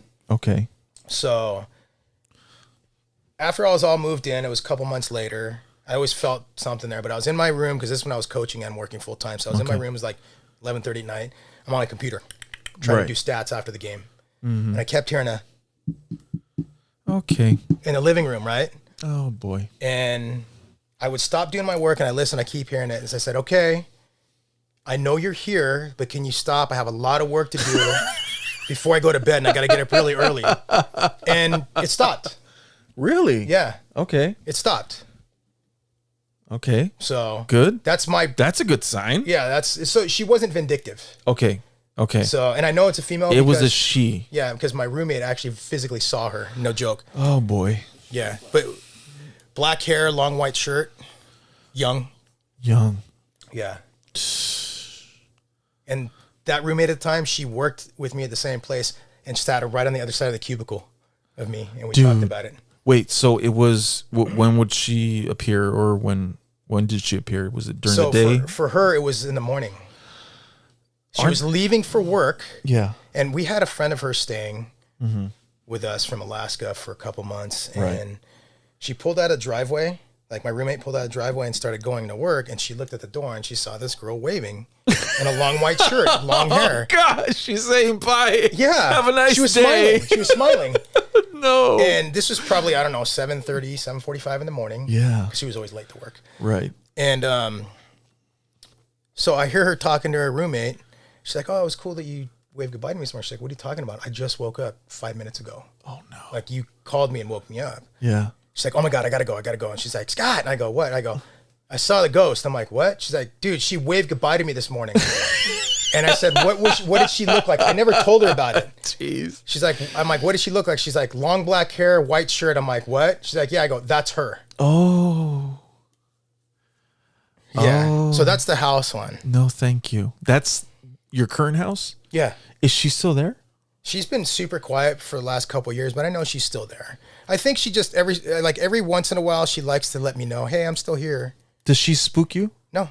Okay. It's like we kind of coexist. Yeah. Oh, that's so weird. You know, I've had an experience at the LA Athletic Club. Okay. That one was pretty creepy. Okay, what happened? So me and my girlfriend at the time, we were going there for a wedding. Yeah. And we got a room. And the LA Athletic Club is beautiful, by the way. Right. We went into the hotel room. We opened the door, walked in the hotel room. I immediately felt something off in the room. Did it feel cold or anything? No, it just had a weird vibe. Weird vibe. Okay. Weird vibe. Mm-hmm. I didn't tell her because I didn't want her to get freaked out. Right. So, you know, we slept it off that night. We woke up. You know, we had breakfast, came back up, and we're getting dressed. And I go downstairs. I said, hey, I got to go downstairs and meet the boys because I was in the wedding. Okay. She's like, okay, I'll be down shortly. Apparently, she was getting dressed in the bathroom, and she felt a very, very mean spirit standing right over her left shoulder. Oh, a mean spirit. Yeah, male. Okay. After, like, on the drive home, she explained to me what she felt. She's like, really? She's like, yeah, why? And I'm like, I felt something very off in the room when we walked in, but I didn't want to tell you if you didn't feel it. So she felt it. Right. Yeah. Dude, mind you, like, the restroom downstairs, the public restroom downstairs, no, until you walk in there, it looks like the bathroom from The Shining. Oh, that doesn't help. And this is before I knew the experience she had. So you got a bad vibe? I got a bad vibe. She did too, but she didn't say anything. I didn't tell her because I didn't want her to. You don't want to freak her out. Exactly. Right. But we both slept soundly that night. Right. No issues. So you guys went home. the next, like, we stayed there 2 nights, Okay. you know, and then we went home. Okay. So the next 2 were actually on the Queen Mary. Okay. I think you told me one. Which one did I tell you? Do you remember? There was a Hotel room or the the bed- sink. The sink turned on. Yeah. Yeah. And then there was a shadow standing in front of you, correct? In front Yeah. of your bed? The foot of my bed. Foot of your bed. This is with the same girlfriend at the time too. Wow. Yeah. The one in the restroom was crazy though, because there was nobody in there. Right. You know, I turn around to grab a towel, dry my hands, and I hear a squeak, and I turn and I physically see the knob turn and the water start running. Oh, that's lovely. And I was like, okay. And my thought was, I'm in their world. You know, I'm not going to disturb that. So I dried my hands, left. Dude, you're so calm about it.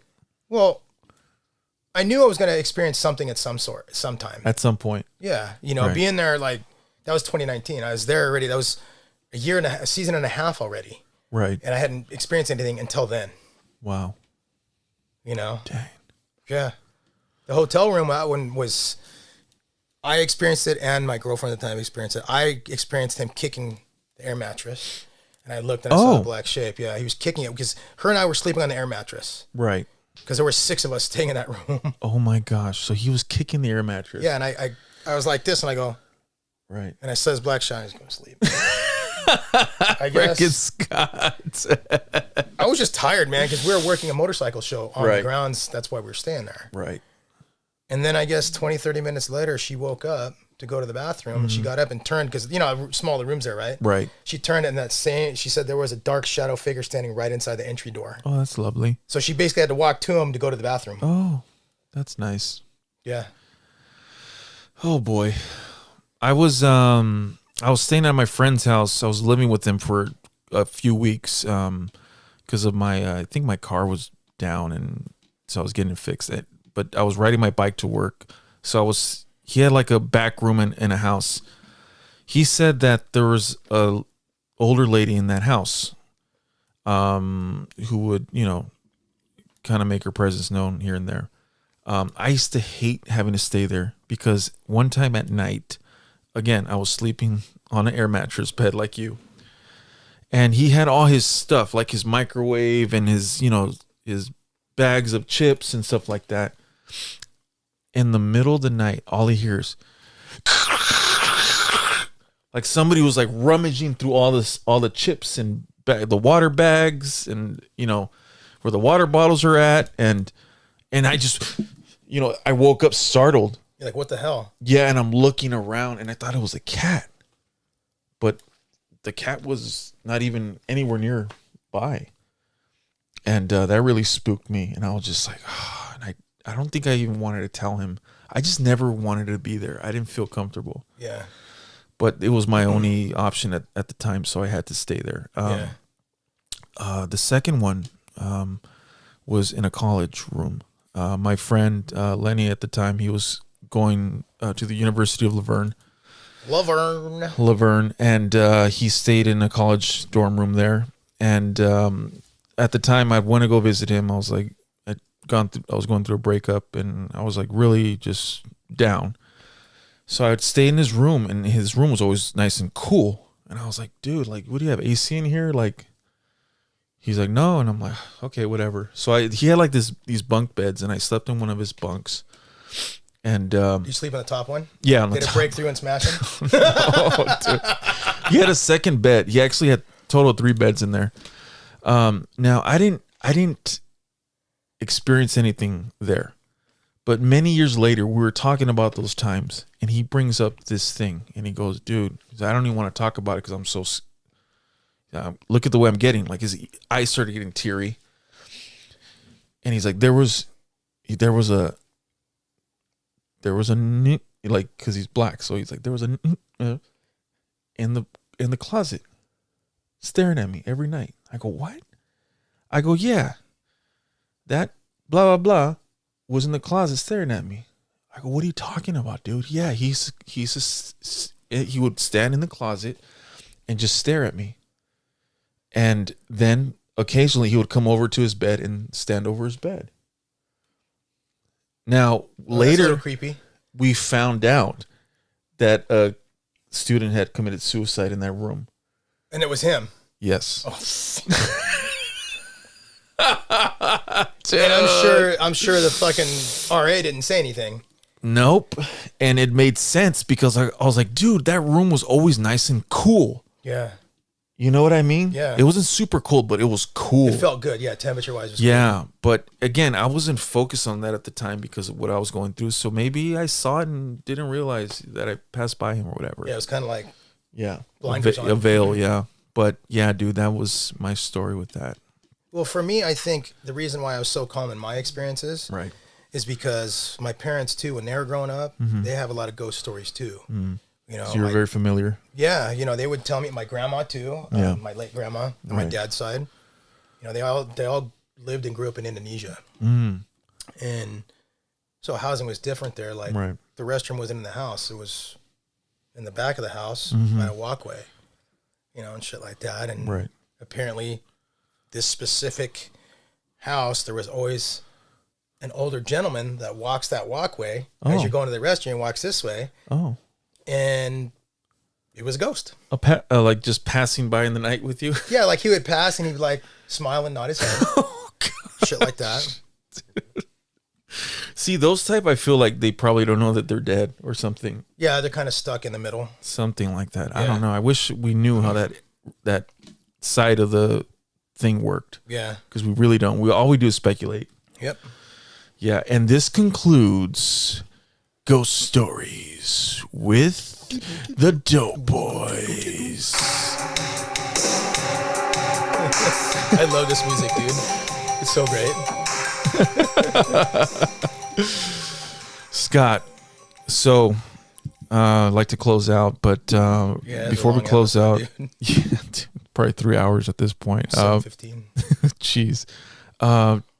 Tell me about Slider's Dynamic. Did I pronounce that correctly? Slider Dynamix. Slider Dynamics, your company. I'm Well- sure that's part of your future plans to expand that company. Yeah, I would like to. That's why me trying to go out of state and expand. Okay. Part of that. I see what you're doing now. Yeah. That's part of it. Also with bringing equipment to market Yep. as well. But so Slider Dynamix, I created out of necessity. This is something I've been thinking about since 2005. Right.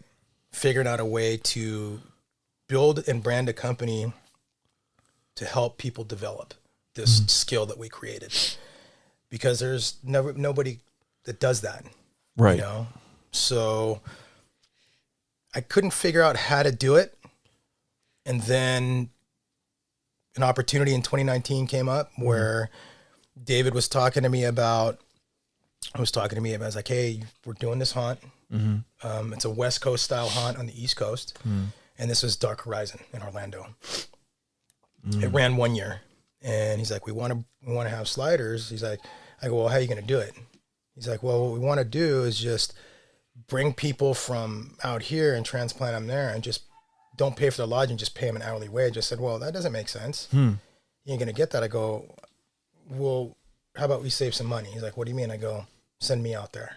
You know, me and one other to train people in the area.